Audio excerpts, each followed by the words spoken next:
हमारे चैनल में आपका एक बार फिर से स्वागत है। आइए फॉलिंग इन लव के अगले एपिसोड शुरू करें। अनीता आदित्य के और करीब गई।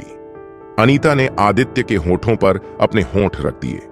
आदित्य ने उसे खुद से दूर धकेला और आदित्य ने कहा, तुम ये क्या कर रही हो? अनीता ने कहा, मैं आपको यकीन दिलाने की कोशिश कर रही हूं कि मैं हमेशा आपके साथ रह सकती हूं। आदित्य ने कहा, ठीक है, मुझे यकीन हो गया, अब ऐसी हरकत दोबारा मत करना, मुझे यह सब पसंद नहीं है। अनीता को धीरे धीरे शराब का नशा चढ़ रहा था। अनीता ने कहा, मुझे कौन सा यह सब पसंद है, मैं बस आपको खुश करने की कोशिश कर रही थी।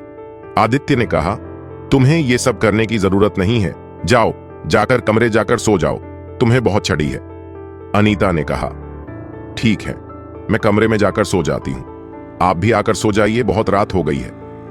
आदित्य ने कहा, तुम जाओ, पहले जाकर सो जाओ, मैं देखता हूं मुझे क्या करना है। अनीता वहां से चली गई। अनीता के वहां से जाने के बाद आदित्य ने फिर से अपने लिए रेड वाइन की बोतल मंगवा ली। आदित्य ने पूरी रेड वाइन की बोतल खत्म कर दी। आदित्य को नशा होने लगा। वह उठकर अपने कमरे में जाने लगा, पर बार बार गिरने लगा। एक नौकर ने आदित्य को सहारा दिया और उससे उसे कमरे में छोड़ दिया। आदित्य अपने कमरे के अंदर चला गया। उसने देखा ही नहीं, दिल पर अनीता सोई हुई है। वह जाकर सीधे अपने बेड पर लेट गया। अगली सुबह जब आदित्य और अनीता की आंख उन्होंने देखा, वह एक दूसरे की बाहों में है। आदित्य जल्दी से यह देखकर उठ गया। उसने एक बार खुद को देखा और एक चैन की सांस उन दोनों में। रात में कुछ नहीं हुआ था। अनीता, मैं भी खुद को देखा। अनीता के भी कपड़े ठीक थे। उसने चैन की सांस ली। आदित्य ने अनीता को कुछ एक्सप्लेन करना ठीक नहीं समझा और वो सीधे बाथरूम में चला गया। अनीता ने कहा, मैंने नींद में इनके साथ कुछ किया तो नहीं ना, इतने गुस्से में है। अनीता ने सोचने की कोशिश की, उसने कल क्या क्या किया। तब उसे याद आया कि उसने आदित्य को किस किया था, जो आदित्य को बिल्कुल भी पसंद नहीं आया था। वो समझ गई आदित्य उससे किस वजह से नाराज है।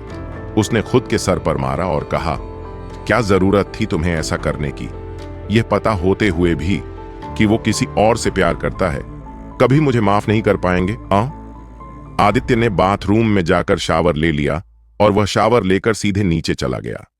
उसने बिल्कुल भी अनीता की तरफ नहीं देखा। अनीता ने भी बाथरूम में जाकर शावर ले लिया और वह भी नीचे चली गई। सब लोग नीचे ब्रेकफास्ट कर रहे थे। उसने भी जाकर उन लोगों को ज्वाइन किया, पर उसकी हिम्मत नहीं हुई कि वह आदित्य की तरफ देख पाए। अनीता ने चुपचाप अपना नाश्ता खत्म किया। आदित्य भी बिना उसकी तरफ देखे अपना ब्रेकफास्ट कर रहा था।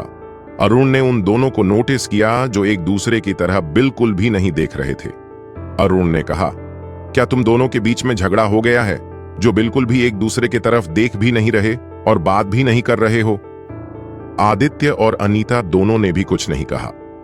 अरुण ने कहा, ठीक है, अगर तुम लोगों को नहीं बात करनी तो मत करो, पर आज तुम्हारी सगाई है, यह तो याद है ना? अगर ऐसे मुंह लेकर बैठोगे तो आने वाले गेस्ट क्या समझेंगे? आदित्य ने कहा, सॉरी भाई, आप जैसे समझ रहे हो ऐसा कुछ नहीं हुआ है। शराब की वजह से मेरा सर भारी हो रहा है, इसलिए चुप था। अरुण ने कहा, तो फिर इतनी क्यों पीते हो? मैंने तुम्हें कितनी बार कहा है, इतनी शराब मत पिया करो कि खुद का होश खो बैठो। आदित्य ने कहा, भाई अगली बार ऐसा नहीं होगा, खुद को अच्छे से संभाल लूंगा, ज्यादा शराब नहीं पीऊंगा। अरुण ने कहा, अगर तुम लोगों का हो गया हो तो हमें घर बुलाया है, तुम दोनों के सगाई कर रहे हैं, उनकी फिटिंग देखनी है। अनीता ने कहा, मेरा हो गया है। आदित्य ने भी कहा, मेरा भी हो गया है, चलो चलते हैं। सब लोग वहां से मेंशन के लिए निकल गए। सुबह के 10 बज चुके थे। उन्हें मेंशन जाने में 1 घंटा लगने वाला था। वह चारों एक ही गाड़ी में जा रहे थे, पर अनीता बहुत खामोश थी। उसकी बिल्कुल भी आदित्य को देखने की हिम्मत नहीं हो रही थी। उसे कुछ सही नहीं लग रहा था। एक बार आदित्य से बात करना चाहती थी, पर उसे समझ नहीं आ रहा था वह कैसे बात करे। देखते देखते वह लोग मिशन पहुंच गए। दादी जी उन लोगों का आने का इंतजार कर रही थी। जैसे ही वह लोग आए, दादी जी ने पहले आदित्य और अनीता को सगाई के ड्रेस ट्राई करने के लिए कहा। दादी जी ने उन दोनों के हाथों में उनकी ड्रेस पकड़ा दिए और कहा, जाओ जल्दी से ट्राई कर देखो, नहीं तो फिटिंग करने के लिए भेज देंगे। आदित्य और अनीता ट्राई करने चले गए। उनके जाने के बाद दादी जी ने अरुण और खुशी से कहा, तुम दोनों भी अपने ड्रेस देख लो, जाकर ट्राई कर लो, अगर फिटिंग सही नहीं रहेगी तो फिटिंग करवा देंगे। खुशी ने कहा, दादी जी इसकी क्या जरूरत थी, सगाई उन दोनों की है, हमारे लिए क्यों कपड़े मंगवाए। दादी जी ने कहा, मैं तुम दोनों को भी सब लोगों से इंट्रोड्यूस करवाना चाहती हो, शादी तो हमने बहुत सिंपल से की है, लोगों को तुम्हारे बारे में पता नहीं है, मैं चाहती हूं लोग तुम्हें जाने हैं।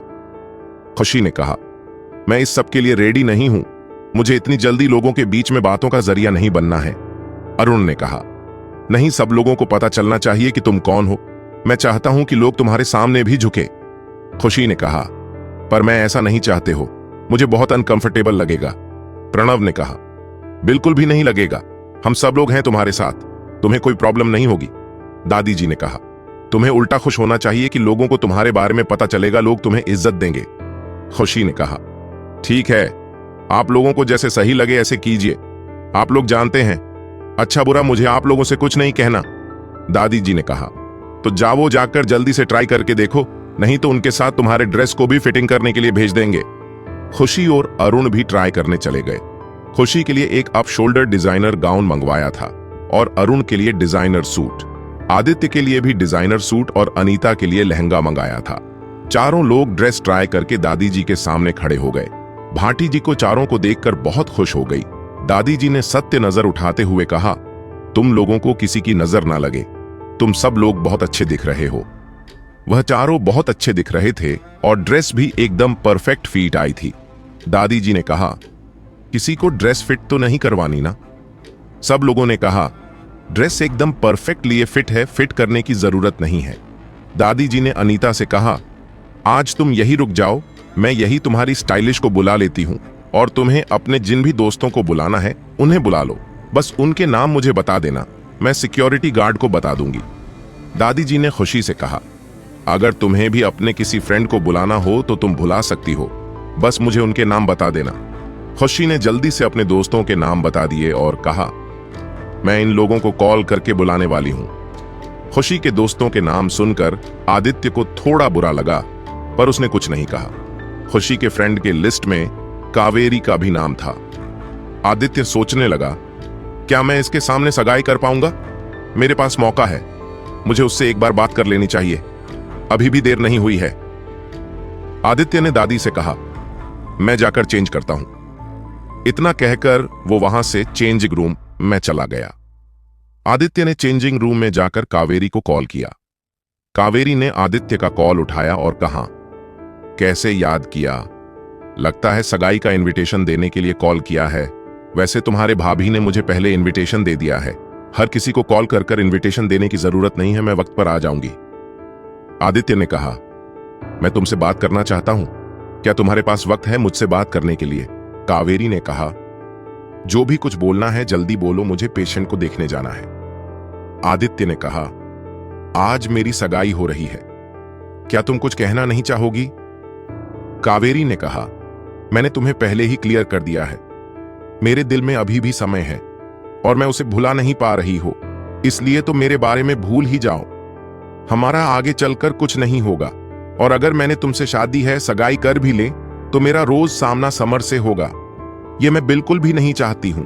वह मेरा पहला प्यार दे चुका है, मैं तुम्हें गारंटी नहीं दे सकती कि मैं शादी के बाद भी उसे भूल पाऊंगी और एक घर में रहकर तो ये इम्पॉसिबल है। आदित्य ने कहा, अगर तुम्हें यहां घर में समर के साथ रहना अनकंफर्टेबल लगता है तो हम कहीं और रह लेंगे, पर तुम्हें एक बार हम दोनों के बारे में सोचना चाहिए, हमने एक साथ टाइम स्पेंड किया है। कावेरी ने कहा, उसे तुम भूल जाओ, एक सपना समझकर ऐसा समझो वह सब एक सपना था जो आगे चलकर पूरा नहीं हो सकता। मैं तुम्हारे साथ और भी नहीं रह सकती क्योंकि वह तुम्हारा ही फैमिली मेंबर है। अगर तुम पूरे फैमिली को छोड़कर मेरे साथ यहां से किसी और कंट्री में आकर रह सकते हो तो हम दोनों की शादी होना पॉसिबल हो सकता है। आदित्य ने कहा, ठीक है, मैं अपनी फैमिली को छोड़कर हमारे साथ आऊंगा। कावेरी ने कहा, एक बार अच्छे से सोच लो, अगर तुम मेरे साथ आए तो तुम अपने फैमिली वालों से कभी भी नहीं मिल सकते, तो मैं अपनी फैमिली वालों से सारे रिश्ते नाते तोड़ने होंगे। आदित्य ने कहा, ठीक है, मैं अपनी फैमिली को छोड़कर हमारे साथ आऊंगा। कावेरी ने कहा, एक बार अच्छे से सोच लो, अगर तुम मेरे साथ आए तो तुम अपने फैमिली वालों से कभी भी नहीं मिल सकते, तो मैं अपनी फैमिली वालों से सारे रिश्ते नाते तोड़ने होंगे। आदित्य ने कहा, ठीक है, मुझे मंजूर है, पर मेरी फैमिली वालों को पूरी तरह छोड़ दोगी, उनसे भी कभी नहीं मिलोगी। कावेरी ने कहा, मैं तुम्हारे लिए अपने फैमिली को नहीं छोड़ सकती, तुम्हारे जितनी सेल्फिश नहीं हूं। आदित्य ने कहा, तो यह बात तुम्हें मुझे यह सब कहने से पहले सोचना चाहिए थी। जिन लोगों ने मुझे इतने सालों से पाल पोस कर बड़ा किया है, मैं कैसे उन लोगों को छोड़ सकता हूं? मैं बस देखना चाहता था कि तुम क्या कहती हो। अगर तुम्हें पाने के लिए मुझे अपने फैमिली को छोड़ना होगा, तो मुझे तुम चाहिए ही नहीं अपनी जिंदगी में। इतना कहकर आदित्य ने कॉल रख दिया और वो वहां से चेंज कर बाहर आ गया। अरुण ने कहा, तुमने बहुत देर लगा दी चेंज करने में, चलो हमें ऑफिस का थोड़ा काम है, वह हम पूरा कर लेते हैं, उसके बाद तुम फ्री हो अपनी सगाई के लिए। आदित्य और अरुण वहां से चले गए। अनीता उन्हें देखती रह गई। खुशी ने कहा, अब उसे बोलना बंद करो, पर चला मेरे साथ, और लोगों को तैयार होने में वक्त नहीं लगेगा, पर हम लड़कियों को पूरा दिन काम पड़ जाएगा। अनीता ने कहा, मुझे कुछ बात करनी थी उनसे। खुशी ने कहा, बातें बाद में कर लेना, अब चलो। इतना कहकर खुशी अनीता को लेकर वहां से चली गई। अनीता खुशी के साथ गई तो थी, पर उसका पूरा ध्यान कहीं और था। खुशी ने इस बात नोटिस कर ली और खुशी ने कहा, क्या हुआ, क्या कुछ प्रॉब्लम है? खुशी को बताना सही लगा। अनीता ने कहा, क्या मैं यह सगाई कर सही कर रही हूं? खुशी ने कहा, तुम ऐसे क्यों कह रही हो? अनीता ने कहा, आदित्य जी के दिल में कोई और लड़की है, मुझे ऐसे लग रहा है मैं उन दोनों के बीच में आ रही हूं। खुशी ने कहा, क्या तुम्हें आदित्य ने कही यह बात? अनीता ने कहा, नहीं, मैंने अपने कानों से सुना था और उनसे पूछा भी था, उन्होंने भी एडमिट कर लिया था। खुशी ने कहा, मैं तुम दोनों के बीच में कुछ कह नहीं सकती, जो भी डिसीजन लेना है तुम दोनों को लेना है। तुम एक बार आदित्य से बात कर देखो, और उस लड़की से भी जिससे तुम्हें क्या करना है यह तुम्हें पता चल जाएगा। अनीता ने कहा, मैं जानती हूं आदित्य जी के दिल में अभी भी वो लड़की है, बस उस लड़की से पूछना है। अगर वह भी आदित्य से सच्चा प्यार करती है तो मैं उन दोनों के बीच से दूर चली जाऊंगी और दादी जी को भी समझा लूंगी कि मैं ऐसा क्यों कर रही हूं। खुशी ने कहा, तुम्हें जो भी करना है उससे पहले तुम्हें एक बार आदित्य से पूछना चाहिए, उसके बाद तुम फैसला लेना। तुम्हें जो भी करना है, मैं उस लड़की का नंबर तुम्हें दे देती हूं, तुम चाहे तो उससे बात कर सकती हो। खुशी ने अनीता को कावेरी का नंबर सेंड कर दिया। खुशी ने कावेरी को कॉल किया। खुशी ने कहा, आज आदित्य की सगाई है, क्या तुम इस सगाई को रोकना नहीं चाहोगी? कावेरी ने कहा, बिल्कुल भी नहीं रोकूंगी, उल्टा ये उसके लिए अच्छा है, इससे वो मुझे जल्दी भूल पाएगा। खुशी ने कहा, तुम ऐसा क्यों चाहती हो कि वह तुम्हें भूले? वह तुमसे बहुत प्यार करता है और मुझे भी लगता है कि तुम भी उससे बहुत प्यार करती हो, तो फिर ऐसा क्यों कर रही हो? कावेरी ने कहा, तुम मेरी एक अच्छी दोस्त हो, दोस्त होने के नाते मैं तुम्हें कहना चाहती हूं, मेरी फैमिली कभी भी आदित्य को एक्सेप्ट नहीं करेंगी और मैं उसके लिए अपने फैमिली को नहीं छोड़ सकती। आदित्य का कोई फैमिली बैकग्राउंड नहीं है। खुशी ने कहा, तो क्या हुआ, वो अच्छा कमाता है और तुम्हें खुश भी रख पाएगा। कावेरी ने कहा, बात क्या है, पैसों की नहीं है, तुम मेरे फैमिली वालों को अभी तक जानती नहीं हो और मैं भी उससे आगे अपना रिश्ता बढ़ाना नहीं चाहती और मैं उस पास्ट को भूलना चाहती हूं, इसलिए कोई मुझे फोर्स मत कीजिए। खुशी ने कहा, सच में तुमसे बहुत प्यार करते हैं, तुम्हें एक बार उनके बारे में सोचना चाहिए। कावेरी ने कहा, अब तुम दोनों भी बस करो, मुझे नहीं रखना उसके साथ आगे कोई रिश्ता, बार बार आप मुझे फोर्स क्यों कर रहे हो? इतना कहकर कावेरी ने कॉल रख दिया। कावेरी के कॉल करने के बाद खुशी अंतर से कहा, तुमसे कॉल मत करो, किसी की बात नहीं सुनेगी, मुझे नहीं लगता उसे आदित्य से प्यार है, बस आदित्य कोई उससे प्यार है। अब तुम आदित्य से बात कर देखो क्या चाहता है। खुशी वहां से अपने कमरे में चली गई। खुशी को जाकर थोड़ी नींद लेनी थी, उसे आजकल कुछ ज्यादा ही नींद आ रही थी। खुशी ने जाकर आधे घंटे की नींद ले ली। यहां अनीता का बहुत बुरा हाल था, उसे समझ नहीं आ रहा था कि वह क्या करे। अनीता उठकर सीधे स्टडी रूम की तरह चली गई। स्टडी रूम में आदित्य और अरुण की बातें चल रही थीं। आदित्य पर अरुण की बातें अनीता ने सुन ली। आदित्य अरुण से कह रहा था, मुझे यह सगाई करने का बिल्कुल भी मन नहीं है, क्या करूं, मैं कावेरी को भुला नहीं पा रहा हूं। अरुण ने कहा, ठीक है, तो फिर मत करो सगाई। जाकर कह दो अनीता से कि तुम ये सगाई नहीं कर सकते, और हां, दादी जी से भी कह देना कि तुम सगाई नहीं कर रहे। अनीता ने उनकी बातें सुन ली और फिर से अपने कमरे में आ गई। उसके सवाल का जवाब मिल गया था। अब उसे ही कुछ करना होगा और इस सगाई को रोकना होगा। उसे सोचते सोचते 5 बज गए। उसके कमरे में बहुत सारी लड़कियां आ गईं। वह लड़कियां अनीता को सजाने आई थीं। 7 बजे सगाई होने वाली थी। उन लड़कियों ने अनीता को रेडी करना शुरू कर दिया। देखते देखते 6:30 गए। मेहमान आना शुरू हो गए। अनीता भी बिल्कुल रेडी हो गई। अनीता ने एक बार खुद को आईने में देखा। वह बहुत खूबसूरत लग रही थी। इससे पहले वो इतनी खूबसूरत कभी नहीं लगी थी। वह लड़कियां अनीता को रेडी कर कर वहां से गया। एक के बाद एक सब मेहमान आ गए। कावेरी भी शादी सगाई में आ गई। अनीता, आदित्य, अरुण और मासी को लगाता है शायद कावेरी नहीं आएगी। इसके तो उल्टा ही हुआ। कावेरी आई थी और वह बहुत खुश भी थी। कावेरी आकर सीधे जाकर खुशी से मिली। खुशी ने कहा, अच्छा हुआ तुम आ गई, मुझे लगा था शायद तुम नहीं आओगी। कावेरी ने कहा, कैसे नहीं आती, तुमने इतने प्यार से बुलाया और मैं ना आऊं, ऐसा कभी हो सकता है क्या? खुशी ने कहा, वह तो है, पर रथु नहीं दिखाई दे, वह क्यों नहीं आई अभी तक? कावेरी ने कहा, वह आशीष के साथ आने वाली है, वैसे हमें भी तो मिलाओ आदित्य की मंगेतर से। खुशी ने कहा, चलो वो कमरे में है, मैं उससे मिलवाती हूं। खुशी कावेरी को लेकर अनीता के पास गई। अनीता के पास दादी जी भी आए हुए थे। दादी जी उसे नीचे मेहमानों से मिलवाने ले जाने आई थी। खुशी ने अनीता से कहा, यह मेरे फ्रेंड डॉक्टर कावेरी है, और कावेरी से कहा, यह अनीता आदित्य की मंगेतर। कावेरी ने कहा, दिखने में तो बहुत खूबसूरत है, इसके सामने मेरी बराबरी कहां? यह सुनते दादी जी ने कहा, तुमने ऐसे क्यों कहा? तुम भी कितनी खूबसूरत हो, तुम्हें भी कोई अच्छा मिल जाएगा। मैं तुम्हारे मां से कह दूंगी, आज इतने सारे लड़के आने वाले हैं, उसमें से कोई अच्छा लड़का तुम्हारे लिए भी पसंद करें। कावेरी ने कहा, मुझे इसकी जरूरत नहीं लगती, मैं अपने लिए खुद एक अच्छा लड़का पसंद कर लोगे। वैसे आपने आदित्य के लिए अच्छी लड़की ढूंढी है, उसे जरूर पसंद आई होगी।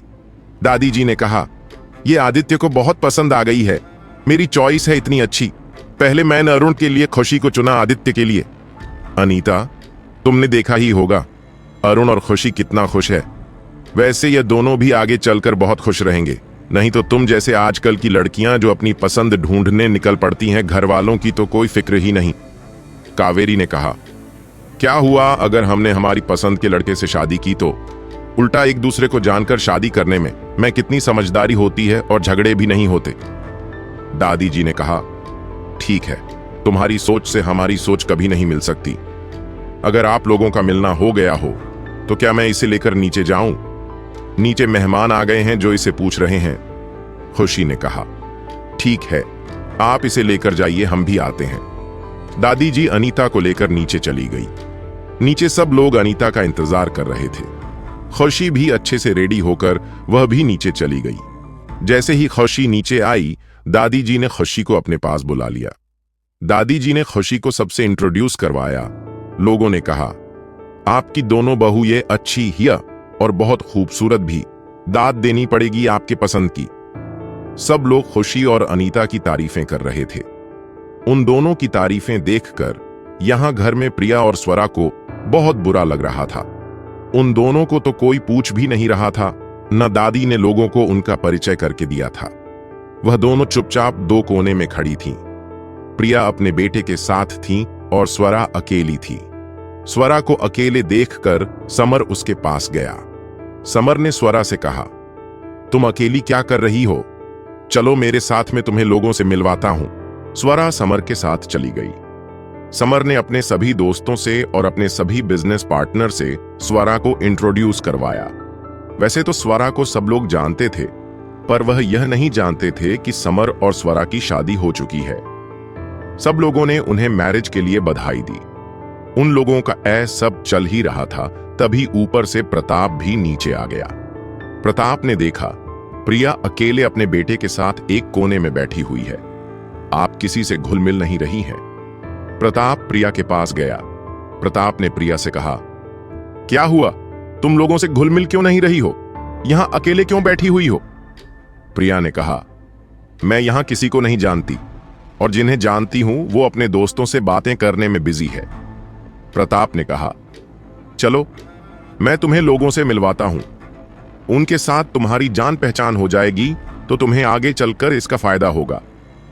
प्रताप ने अपने बेटे को अपने गोद में उठा लिया और प्रिया को अपने साथ लेकर वह अपने दोस्तों के पास गया।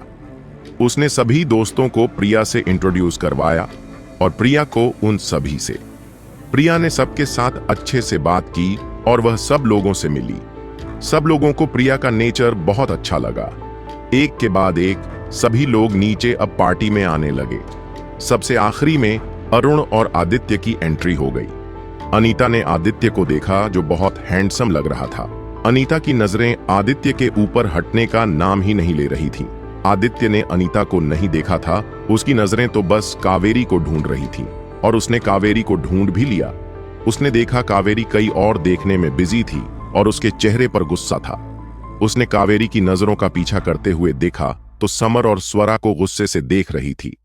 आदित्य ने जल्दी से अपनी नजरें उस पर से फेर ली। अनीता ने भी देखा आदित्य कावेरी को देख रहा था। अनीता को बहुत गिल्टी फील होने लगा। वह अब वहां से जाना चाहती थी।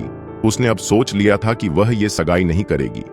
अनीता पार्टी से जाने वाली थी तभी दादी जी उसके पास और लोगों को लेकर आई। दादी जी ने उन लोगों को अनीता से एंट्रेंस करवाया। अनीता ने भी उनसे हाथ मिलाया और अच्छे से बातें की। उन लोगों को अनीता काफी सुलझी हुई और अच्छी लगी। अनीता बस उन लोगों से दूर जाने का मौका ढूंढ रही थी जो उसे मिल नहीं पा रहा था। अरुण ने नीचे आते ही पहले खुशी को ढूंढना शुरू किया। उसे खुशी ऋतु और आशीष के साथ बात वक्रते दिखाई दी। अरुण उनके पास गया। उसने भी दोनों को पार्टी में वेलकम किया और वो खुशी को लेकर कुछ अपने इंपॉर्टेंट क्लाइंट और बिजनेस पार्टनर से मिलवाने चला गया। जिन लोगों ने खुशी को ऑफिस में एक बार देखा था, उन लोगों ने उन्हें पहचान लिया। उसमें से एक ने कहा, यह तो आपकी डॉक्टर थी ना, इससे ही अपने अपनी बीवी बना ली। अरुण ने कहा, क्या करूं, इस पर दिल आ गया, इसलिए इसे अपनी बीवी बना ली। और अरुण की बात पर सब लोग हंसने लगे। सब लोगों ने कहा, वैसे आपकी चॉइस तो अच्छी है, आप लोगों ने अपने पीढ़ियों को बचा कर रखा। घर में कोई एक डॉक्टर तो होना ही चाहिए और यह आपका खानदान कितने सालों से करते आ रहा है। अरुण ने कहा, वह तो है हॉस्पिटल, अगर हमारा है तो कोई ना कोई डॉक्टर चाहिए ना उसे संभालने के लिए। अगर कोई डॉक्टर नहीं संभालने के लिए होगा तो कैसे पता चलेगा हॉस्पिटल में क्या चल रहा है। उस बिजनेस, मैंने कहा, यह बात तो तुमने बिल्कुल सही कही, कोई तो चाहिए। अच्छा हुआ तुमने डॉक्टर से ही शादी कर ली, बस अब जल्दी से एक गुड न्यूज सुना दो। अरुण ने कहा, गुड न्यूज भी है, बस अभी तक किसी को बताया नहीं है। उस बिजनेसमैन ने कहा, यह तो अच्छी बात है, तुम्हारे साम्राज्य को आगे बढ़ाने वाला कोई तो होगा। अरुण ने कहा, मेरे साम्राज्य को आगे बढ़ाएं या ना बढ़ाएं, बस हम दोनों का ख्याल रखा, यही हमारे लिए काफी होगा। यहां अरुण खुशी को अपने दोस्त और बाकी रिलेटिव से मिलवा रहा था। यह दादी जी ने अनीता और आदित्य को ले जाकर फ्रंट वाले सोफे पर बिठा दिया। दोनों भी बहुत नर्वस लग रहे थे। दोनों बस चुपचाप कोई सोफे पर बैठे हुए थे। गेस्ट आ रहे थे, उन दोनों से मिल रहे थे, पर आदित्य का पूरा ध्यान कावेरी पर था और ना चाहते हुए भी वो उसे इग्नोर नहीं कर पा रहा था। शार्वी भी आदित्य को नोटिस कर रही थी। तभी आदित्य वहां से उठकर कावेरी के पास जाने लगा। कावेरी तक पहुंच पाता उससे पहले कावेरी के सामने समर आ गया। समझने कावेरी कहां तक जा और उसे लेकर आओगे कोने में गया। आदित्य भी चुपके से उनके पीछे गया। समर ने कावेरी को ले जाकर एक कोने में खड़ा किया और कहा, तुम यहां क्यों आई हो, क्या मकसद है तुम्हारा यहां आने का। कावेरी ने कहा, यह तुम मुझसे पूछ रहे हो, तुम्हें भी पता है मैं यहां क्यों आई हूं। समर ने कहा, तुम जो चाहती हो वह होने वाला नहीं है, क्योंकि मैंने तुम्हें पहले क्लियर कर दिया है, हम दोनों के बीच में कुछ नहीं हो सकता। कावेरी ने कहा, मैं हार नहीं मानूंगी, मुझे बस तुम चाहिए। तुम वापस आए, क्यों तुम वापस नहीं आते तो मैं कभी तुम्हारे बारे में नहीं सोचती। मुझे पता है तुम भी मुझे चाहते हो, नहीं तो तुम कभी वापस नहीं आते। समर ने कहा, लगता है तुम्हारा दिमाग ठिकाने पर नहीं है, अपने दिमाग का इलाज कराओ। मैंने कहा है ना, हम दोनों कभी एक नहीं हो सकते हैं। कावेरी ने कहा, अगर हम कभी एक नहीं हो सकते तो मैं तुम दोनों कभी एक नहीं होने दूंगी। मैं अब भी जाकर स्वरा से सारी बात कह देती हूं। इतना कहकर वह स्वरा की तरफ जाने लगी। तभी समर्थन ने उसका हाथ पकड़ लिया, उसे अपनी तरफ खींच लिया और कहा, तुम क्या पागल हो गई हो? वह प्रेग्नेंट है और तुम जाकर उसे ऐसी बातें कहने वाली हो। अच्छा होगा अगर तुम उस आदित्य से शादी कर लो। कावेरी ने कहा, अगर तुम मुझे अपने आने के लिए रेडी हो तो मैं उसके साथ शादी कर लूंगी, जिससे मैं तुम्हें हर रोज देख पाऊंगी। समर ने कहा, लगता है सच में तुम पागल हो गई हो। मुझे नहीं पता था तुम ऐसा भी कुछ सोच सकती हो। कावेरी ने कहा, तुम्हारे लिए तो मैं कुछ भी सोच सकती हूं और किसी भी हद तक जा सकती हूं। तुम अभी तक मुझे अच्छे से जानते नहीं। इतना कहकर उसने समर को अपनी ओर खींच लिया। कावेरी ने अपने होंठ समर के होठों पर रखे और उसे किस करने लगी। समर भी खुद को कंट्रोल नहीं कर पाया और वह भी कावेरी को किस करने लगा। आदित्य को देखकर बहुत गुस्सा आ गया। समर ने कावेरी को अपने गोद में उठाया और वो उसे लेकर वहां एक गेस्ट रूम में चला गया। आदित्य को बहुत गुस्सा। आदित्य सीधे वहां से अपने कमरे में चला गया। यहां अनीता ने अपना मोबाइल उठाया। मोबाइल में मैसेज टाइप करने लगी, मैं आप दोनों के बीच में नहीं आना चाहती हूं, इसलिए मैं यहां से जा रही हूं। मैं यह सगाई नहीं कर रही हूं। हो सके तो आप दादी जी को समझा लेना। अनीता ने सबको देखा और सबकी नजरों से छपते हुए वहां से उठ गई, वहां से चली गई। वह इस वक्त मिशन से बाहर नहीं जा सकती थी, इसलिए वह वहीं एक कमरे में जाकर बैठ गई। यहां आदित्य का गुस्सा थोड़ा कम हो गया। तब तक उसके कमरे में दादी जी आ गई। दादी जी ने कहा, कहां गायब हो गए? तुम दोनों के दोनों नीचे सब मेहमान तुम दोनों को ढूंढ रहे हो और तुम दोनों ही पार्टी से गायब हो गए हो। आदित्य ने कहा, वह मुझे कुछ काम था इसलिए मैं ऊपर आया था, चलो मैं आ रहा हूं। दादी जी ने कहा, आते वक्त अनीता को भी साथ लेकर आना, सब लोग तुम दोनों को ढूंढ रहे हैं। सगाई का मुहूर्त आ गया है, तुम दोनों को एक दूसरे को रिंग पहनानी है। आदित्य ने कहा, मुझे नहीं पता अनीता कहां है, वह यहां नहीं है, वो उसके कमरे में होगी। दादी जी ने कहा, वो अपने कमरे में भी नहीं है और उसका फोन भी नहीं लग रहा, मुझे लगा वह तुम्हारे साथ है। आदित्य ने कहा, नहीं, मैं अकेले ऊपर आया था, तब तो नीचे थी होगी, यही कहीं मैं उसे ढूंढ कर लाता हूं, तब तक आप चलिए। आदित्य ने अपना फोन उठाया। वह देखना चाहता था कि अनीता आखिर कहां गई।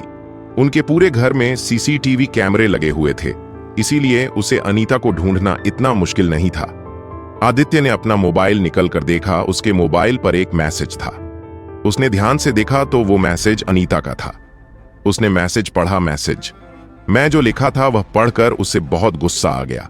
उसने जल्दी से पार्टी के सारे सीसीटीवी देखे। उसमें देखा अनीता वहां से एक गेस्ट रूम में गई है। जल्दी से अपने कमरे से उस गेस्ट रूम में चला गया। गेस्ट रूम का दरवाजा अंदर से लॉक था। उसने नॉक किया पर किसी ने भी दरवाजा नहीं खोला। आदित्य के पास उस गेस्ट रूम की चाबी थी। आदित्य ने चाबी से गेस्ट रूम का दरवाजा खोला। जैसे ही दरवाजा खुला उसने सामने देखा बेड पर अनीता लेटी हुई है।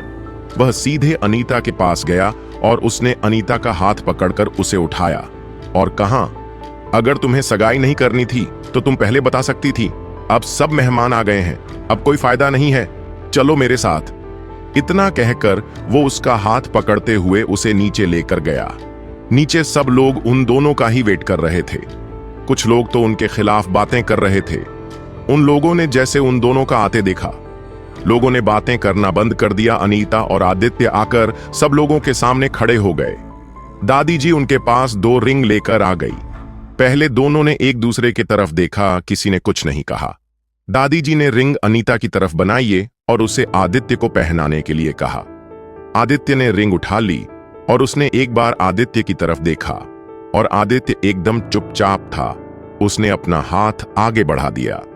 अनीता ने भी बिना कुछ सोचे उसकी उंगली में रिंग पहना दी। दादी जी ने रिंग अब आदित्य को दी। आदित्य ने भी अनीता को पहना दी। जैसे ही आदित्य नव अनीता को पहना दी, सब लोगों ने तालियां बजाई। सब लोग एक के बाद एक आकर उनके साथ फोटो खींचने लगे। पहले सब लोगों का एक फैमिली फोटो हो गया। उसके बाद लोगों ने एक एक आकर उनके साथ फोटो खिंचवा लिया और उन्हें बधाई भी दी।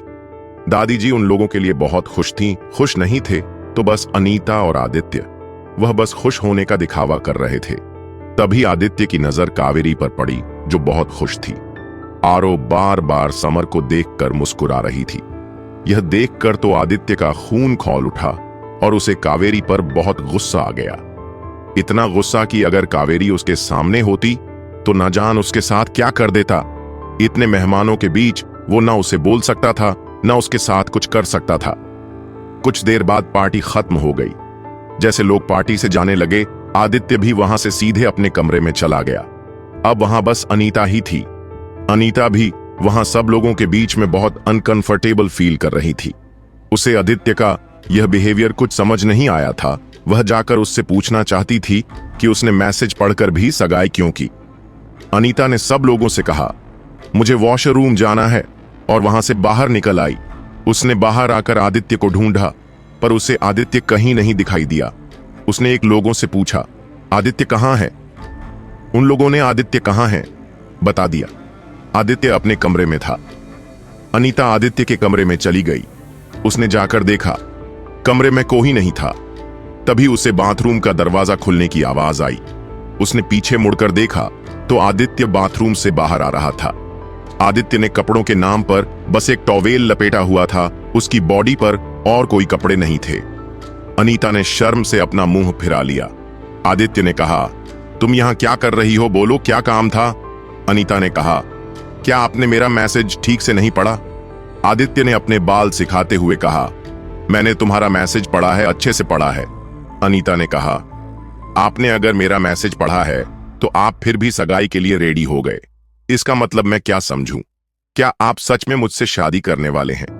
आदित्य ने कहा, पहले अंदर आ जाओ, फिर बात करते हैं।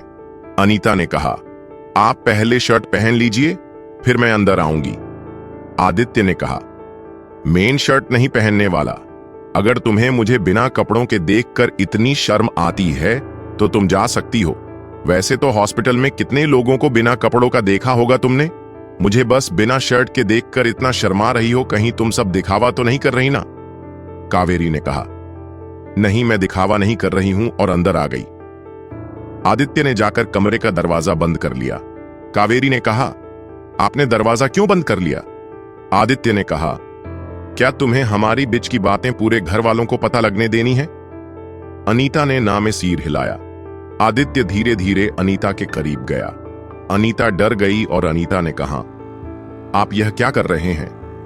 आदित्य ने कोई जवाब नहीं दिया और वह उसकी ओर बढ़ता रहा। अनीता पीछे पीछे जा रही थी। पीछे बेड लग गया। वह पेड़ पर गिर गई। आदित्य नीचे झुका और उसने बेड पर रखी अपनी टी शर्ट उठा ली और वह वहां से पीछे हटा।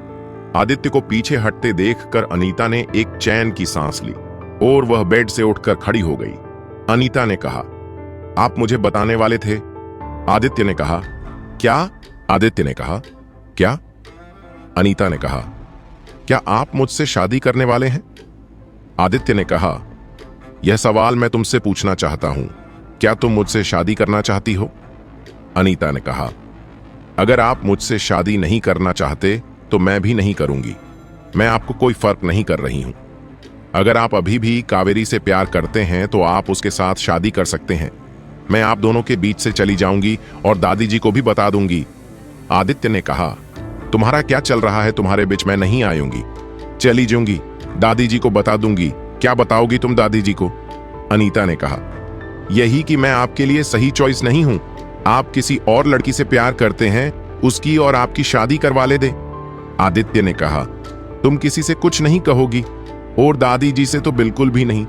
और रही शादी की बात, तो अब तक मैं खुद नहीं जानता मैं क्या करना चाहता हूं, तो तुम्हें कहां से बताऊं। हमारी शादी हो भी सकती है और ना अभी सकती है। अनीता ने कहा, आप मुझे कंफ्यूज कर रहे हो। आप मुझे साफ साफ कह क्यों नहीं देते कि आप करना क्या चाहते हैं? आदित्य ने अनीता को अपनी ओर खींच लिया। उसके होठों पर अपने होंठ रख दिए। एकदम कुछ सेकंड का किस किया और कहा, मुझे लगता है तुम्हें समझ आ गया होगा। अब तुम जा सकती हो, मुझे आराम करना है। इतना कहकर आदित्य बेड पर लेट गया। अनीता के तो कुछ समझ नहीं आ रहा था उसके साथ अभी अभी क्या हुआ। उसने बेड की तरफ देखा तो आदित्य बेड पर लेटा हुआ था। यह देखकर वह बाहर चली गई। अनीता आदित्य के कमरे से बाहर आ गई और बाहर आकर सोचने लगी, आदित्य ने उसके साथ ऐसा क्यों किया? उसके ऐसे करने का मतलब क्या? वह मुझसे शादी करना चाहता है या नहीं? अगर वो मुझसे शादी करना चाहता है तो कावेरी का क्या होगा? क्या कावेरी को भूलेंगे और मेरे साथ आगे बढ़ेंगे? पता नहीं मेरे साथ आगे और क्या क्या होगा। इतना कहकर वो वहां से चली गई।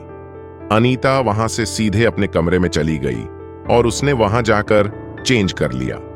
खुशी और अरुण अपने कमरे में बातें कर रहे थे। खुशी ने अरुण से कहा, क्या आपने देखा था डॉक्टर कावेरी को समर के साथ जाते हुए? अरुण ने कहा, मैंने भी देखा था उसे समर के साथ जाते हुए, और वह समर के साथ कितना खुश लग रही थी। खुशी ने कहा, अगर वो सच में समर से प्यार करती थी तो उसने आदित्य के साथ वो सब क्यों किया? उसने आदित्य के साथ गलत किया है, उसे ऐसा नहीं करना चाहिए था। अरुण ने कहा, यह उन दोनों की बातें हैं, मुझे भी नहीं पता था कावेरी समर से प्यार करती है, नहीं तो मैं पहले ही आदित्य को रोकता। वह एक अच्छी लड़की है, इसलिए मैंने उसे कुछ नहीं कहा था।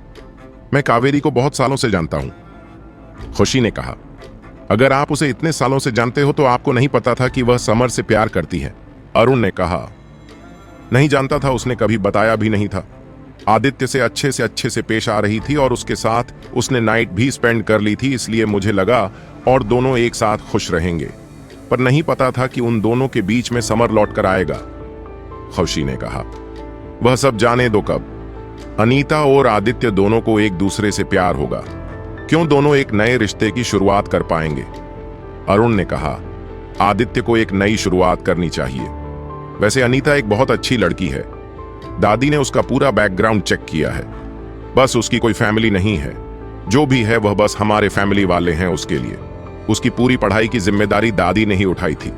दादी ने मुझसे पहले ही आदित्य के लिए पसंद किया था, पर दादी जी आदित्य के पसंद का वेट कर रही थी। खुशी ने कहा, क्या अनीता के माँ बाप नहीं हैं? अरुण ने कहा, नहीं, उसकी कोई भी फैमिली नहीं है। खुशी ने कहा, उसकी कोई भी फैमिली नहीं है, फिर भी वह कितनी सुलझी हुई और समझदार है। अरुण ने कहा, भले उसकी कोई फैमिली नहीं है, पर जिस जगह से पाल पोस कर बड़ा किया गया है वहां की परवरिश बहुत अच्छी है। आदित्य से बात करने से पहले दादी जी उसे मेरे पास लेकर आई थी मिलवाने के लिए। तब मैंने दादी जी से कहा था, इनकी शादी की इतनी जल्दी नहीं है, आपको थोड़े दिन इंतजार करना चाहिए। अगर उसे कोई लड़की पसंद हो तो आपसे जरूर मिलाएगा उसे, पर 2 महीने होते हैं। दादी जी फिर से उस लड़के को मेरे पास लेकर आई और कहा इन दोनों की सगाई करनी है। तब हमें इन दोनों के रिश्ते के बारे में पता चल चुका था, इसलिए मैं दादी जी से कहा, आप इसके बारे में उसी से बात करें, अगर वह रेडी है तो कर लीजिए। खुशी ने कहा, वैसे अनीता तो अच्छी लगती है, पर मैं उसके बारे में ज्यादा जानती नहीं हूं, उसके बारे में अभी राय बनाना ठीक नहीं रहेगा। प्रणव ने कहा, उसके बारे में इतनी जल्दी राय बना, ऐसा मैं तुम्हें नहीं कह रहा, तो मुझसे टेस्ट भी कर सकती हो। अगर तुम्हें पसंद आए तभी तुम उससे दोस्ती कर लेना, नहीं तो बाकी लोगों के जैसे उससे भी बात नहीं करोगी तो कोई फर्क नहीं पड़ेगा। खुशी ने कहा, आपको भी पता है मैं बाकी लोगों के साथ अच्छी क्यों नहीं हूं, मुझे उनका बर्ताव अच्छा नहीं लगता, इसलिए मैं उन लोगों से अच्छे से बात नहीं करती। अरुण ने कहा, ठीक है, सो जाओ, बहुत रात हो गई है, कल मुझे ऑफिस भी जाना है। खुशी ने कहा, क्या कल आप मुझे हॉस्पिटल छोड़ देंगे? अरुण ने कहा, ठीक है, मैं तुम्हें जाते वक्त हॉस्पिटल छोड़ दूंगा, अब सो जाओ। अरुण के कहते ही खुशी सो गई। यहां अनीता और आदित्य की नींद उड़ चुकी थी। आदित्य ने अनीता के जाने के बाद अपना मोबाइल उठाया, उसमें से अपनी कावेरी की सारी तस्वीरें डिलीट कर दी। आज उसने जो देखा था उसके बाद तो यह तय था कि वह कावेरी का मुंह कभी नहीं देखना चाहेगा। आदित्य के मोबाइल में जितने भी कावेरी और उसकी तस्वीरें थीं, उसने सारी डिलीट कर दी। उसे जो खनुशी ने फोटो भेजी थी वह देखने लगा। खनुशी ने उसे काफी उन दोनों की तस्वीरें भेजी थीं। फोटोग्राफर ने तो उनकी तस्वीरें निकाली थीं, पर खनुशी ने भी उन दोनों की तस्वीरें निकाली थीं। उसने अनीता की सिंगल पिक्चर निकाली थी। उसने सारी पिक्चर देखी, उसमें से उसे 2 पिक्चर अच्छी लगी। एक पिक्चर अनीता की थी और एक पिक्चर में वह दोनों की थी। आदित्य ने जो दोनों की एक साथ फोटो थी उसे अपने सोशल मीडिया अकाउंट के प्रोफाइल पर लगाया, और जो अनीता की सिंगल फोटो थी उसे उसने मोबाइल स्क्रीन के प्रोफाइल पर लगाया। आदित्य भी अब कावेरी को दिखाना चाहता था कि वह भी अपनी लाइफ में आगे बढ़ रहा है। उसके बाद आदित्य सो गया। यहां अनीता ने अपने कमरे में जाकर चेंज कर लिया। उसने सिंपल ड्रेस पहन लिया, पर जाकर बेड पर लेट गई, पर उसे नींद नहीं आ रही थी। उसके दिमाग में बार बार आदित्य का किया हुआ किस घूम रहा था। वह आदित्य के मुंह से जाना चाहती थी। उसे तो कुछ समझ नहीं आ रहा था। आखिर आदित्य क्या चाहता है, उसके किस करने का क्या मतलब था। अनीता बहुत देर तक यही सोच रही थी। सोचते सोचते उसे नींद आ गई। अगली सुबह अरुण की आंख खुशी के करहाने से खुली। अरुण नेम उठकर देखा तो खुशी अपने पेट पकड़कर दर्द से चिल्ला रही थी। अरुण ने खुशी से कहा, क्या हुआ, दर्द हो रहा है? खुशी ने बस हाँ मैं सर हिलाया। अरुण ने कहा, चलो डॉक्टर के पास जाते हैं। खुशी ने कहा, नहीं मुझे डॉक्टर के पास नहीं आना। अरुण ने कहा, क्यों नहीं आना? तुम्हारे पेट में इतना दर्द हो रहा है और तुम कह रही हो नहीं जाना। चलो जल्दी से उठ जाओ, हम डॉक्टर के पास जा रहे हैं। खुशी ने कहा, इतना भी तेज दर्द नहीं हो रहा कि हम डॉक्टर के पास जाएं। ऐसा दर्द प्रेगनेंसी में नॉर्मल है। अरुण ने कहा, फिर भी हमें एक बार डॉक्टर को दिखाना चाहिए। खुशी ने कहा, सच में उसकी जरूरत नहीं है। आपकी खातिर मैं दोपहर को डॉक्टर से जाकर चेक कर लूंगी। अब उठिए और जाकर नहा लीजिए, आपको ऑफिस जाना है ना। अरुण ने कहा, ठीक है मैं नहा कर आता हूं, तुम्हें भी हॉस्पिटल आना है ना। खुशी ने कहा, पहले आप नहा लीजिए फिर मैं नहा लेती हूं। अरुण ने जाकर शावर ले लिया। अरुण के बाद खुशी ने भी शावर ले लिया और वो रेडी हो गई और दोनों भी ब्रेकफास्ट करने के लिए नीचे चले गए। सब लोग नीचे ब्रेकफास्ट कर रहे थे। आदित्य और अनीता भी ब्रेकफास्ट कर रहे थे, पर दोनों एक दूसरे की तरह बिल्कुल भी नहीं देख रहे थे। आदित्य, अनीता ने भी जाकर सब लोगों को ज्वाइन कर लिया। सब लोगों ने एक साथ ब्रेकफास्ट कर लिया। ब्रेकफास्ट होने के बाद दादी जी ने आदित्य से कहा, तुम ऑफिस जाते वक्त अनीता को हॉस्पिटल छोड़ देना। आदित्य ने कहा, वो भाभी के साथ चली जाएगी, वह भी तो हॉस्पिटल जा रही है ना। अरुण ने कहा, नहीं हॉस्पिटल नहीं जा रही, आज मेरे साथ ऑफिस चल रही है, इसमें तुम ही जाते वक्त उसे ड्रॉप कर देना। खुशी ने अरुण की तरफ देखा, क्योंकि उन्होंने पहले डिसाइड कर लिया था कि अरुण उसे हॉस्पिटल छोड़ेगा, उसके बाद ऑफिस जाएगा। खुशी कुछ बोलने वाले पेपर अरुण ने उसे चुप रहने का इशारा किया। खुशी चुप हो गई। आदित्य ने कहा, ड्राइवर को भेजो, छोड़ने के लिए मुझे और भी काम है, मैं लेट हो जाऊंगा ऑफिस पहुंचने में। दादी जी ने कहा, अगर एक दिन लेट हो गया तो क्या हुआ, कौन सा पहाड़ टूटकर पड़ेगा, वैसे भी हमारा ही अभी से एक दिन लेट होने से कुछ नहीं होगा। जाओ इसे छोड़ो, यह बात मुझे तो तुम्हें कहने नहीं चाहिए, तुमने खुद उसे छोड़ने के लिए रेडी होना था। कल ही तुम दोनों की सगाई हुई है, पर तुम दोनों अलग तरह से लगता ही नहीं कि तुम दोनों कपल हो। अगर हो सके तो उसे कहीं घुमाने लेकर जाओ, जिससे तुम दोनों को एक साथ टाइम बिताने मिलेगा। काम का क्या है, काम तो रोज होता रहेगा। आदित्य ने कहा, ठीक है तो फिर जाते वक्त मैं इसे छोड़ दूंगा, और अगर वक्त मिलेगा तो उसे घूमने भी लेकर जाऊंगा। अब तो आप खुश ना। अरुण ने कहा, अगर ऐसी बात है तो मैं कल का दिन तुम्हें छुट्टी देता हूं, तुम्हें जाओ उसे कहां लेकर जाना है। आदित्य ने अरुण की तरफ देखा। अरुण के चेहरे पर मुस्कुराहट थी, जैसे कि अरुण चाहता हो कि वह दोनों एक साथ कहीं जाए और क्वालिटी टाइम बिताए। अरुण की बात सुनकर दादी जी ने कहा, देखो वह भी तुम्हें छुट्टी दे रहा है, तुम किसी अच्छी जगह उसे लेकर जाना। आदित्य ने कहा, ठीक है, आप सब लोग यही चाहती हैं तो यही सही, मैं कल उसे किसी अच्छी जगह लेकर जाऊंगा। क्या अब हम भी चले? मुझे ऑफिस भी वक्त पर पहुंचना है, बहुत काम करने हैं। अनीता अपनी जगह से उठी और आदित्य के साथ बाहर चली गई। अरुण ने कहा, चलो हमें भी ऑफिस जाना है, उसके बाद तुम हॉस्पिटल चली जाना। खुशी ने कहा, पर हम तो पहले हॉस्पिटल जा रहे थे, आप मुझे हॉस्पिटल छोड़कर फिर ऑफिस जाने वाले थे ना। अरुण ने कहा, अगर हम हॉस्पिटल जाते तो आदित्य हमें अनीता को साथ लेने जाने के लिए कहता, और मैं चाहता हूं कि वह एक दूसरे के साथ कुछ वक्त बिताए, इसलिए मैंने उससे कहा। अब मैंने उससे वैसे कहा है तो हमें वैसा करना ही पड़ेगा, नहीं तो उसे बुरा लगेगा। तू बस आधा घंटा मेरे साथ ऑफिस में रुक जाओ, उसके बाद मैं ड्राइवर से कहकर तो मैं छोड़ दूंगा। खुशी ने कहा, आप कितना सोचते हैं उन दोनों के बारे में। अरुण ने कहा, मैं तुम तीनों से बहुत प्यार करता हूं, एक तुम हमारा बच्चा और आदित्य, और इन्हें खुश रखने अभी मेरी जिम्मेदारी है, इसलिए मैं यह सब करता हूं। मैं आदित्य को खुश देखना चाहता हूं, उसने कभी खुद के लिए कुछ नहीं किया, इसलिए मैं उसके लिए जितना मुमकिन हो सकता है उतना करना चाहता हूं। उसका मेरे अलावा कोई नहीं है, अनीता का भी कोई नहीं है, इसलिए हम दोनों को ही उनका ख्याल रखना पड़ेगा।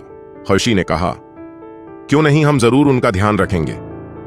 वह लोग बातें करते करते गाड़ी से ऑफिस निकल गए।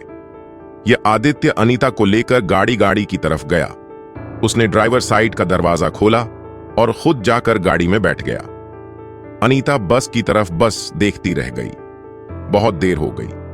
अनीता गाड़ी में नहीं बैठी, इसलिए आदित्य ने अपने साइड का शीशा नीचे किया और अनीता से कहा, तुम्हें क्या गाड़ी में बैठने का इनविटेशन देना पड़ेगा?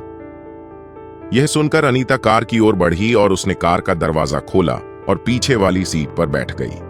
अनीता की हिम्मत नहीं हो रही थी कि आई वह आदित्य के बगल वाली सीट पर जाकर बैठे। आदित्य ने अनीता को पीछे वाले सीट पर देखकर कहा, तुम्हें मैं तुम्हारा ड्राइवर लगता हूं जो पीछे जाकर बैठी हो? चुपचाप आगे आकर बैठ जाओ। अनीता फिर से गाड़ी से उतरी और आदित्य के बगल वाली सीट पर जाकर बैठ गई। आदित्य ने गाड़ी शुरू कर दी। गाड़ी में पूरी तरह खामोशी थी। दोनों भी एक दूसरे से कोई बात नहीं कर रहे थे। कुछ देर बाद अनीता आदित्य से कुछ पूछने की कोशिश कर रही थी। अनीता को आदित्य से कुछ पूछना था, पर वह पूछ नहीं पा रही थी। आदित्य ने अनीता की कोशिश देख ली। आदित्य ने कहा, क्या हुआ? बोलो, क्या कहना चाहती हो? अनीता के जो मन में था उसने वो एक सांस में कह दिया, आप मुझसे शादी करना चाहते हैं या नहीं? अगर आप मुझसे शादी करना चाहते हैं तो कावेरी का क्या होगा? क्या आप उससे अपने लाइफ से निकाल दोगे या बाद में मुझे डिवोर्स दोगे उसके साथ रहने के लिए? मुझे अभी सभी क्लियर कर दीजिए, नहीं तो मैं बेवजह आगे के सपने देख बैठूंगी जो कभी सच नहीं हो सकते। आदित्य ने कहा, तुम्हारे दिमाग में कुछ ज्यादा ही उल्टी पुल्टी बातें चल रही हैं। मैंने तुम्हें कल ही क्लियर कर दिया था ना, फिर भी तुम्हारे समझ में नहीं आया। अब तुम क्या चाहती हो मुझसे? मैं कैसे तुम्हें बताऊं? अनीता ने कहा, कितनी सिंपल सी बात है, आप अपने मुंह से बता दीजिए, मुझे भी समझ में आएगा। आदित्य कुछ देर चुप हो गया। वो लोग हॉस्पिटल पहुंचे वाले थे, तभी आदित्य को सामने से जाते हुए कावेरी दिखाई दी। उसे उस पर बहुत गुस्सा आ गया।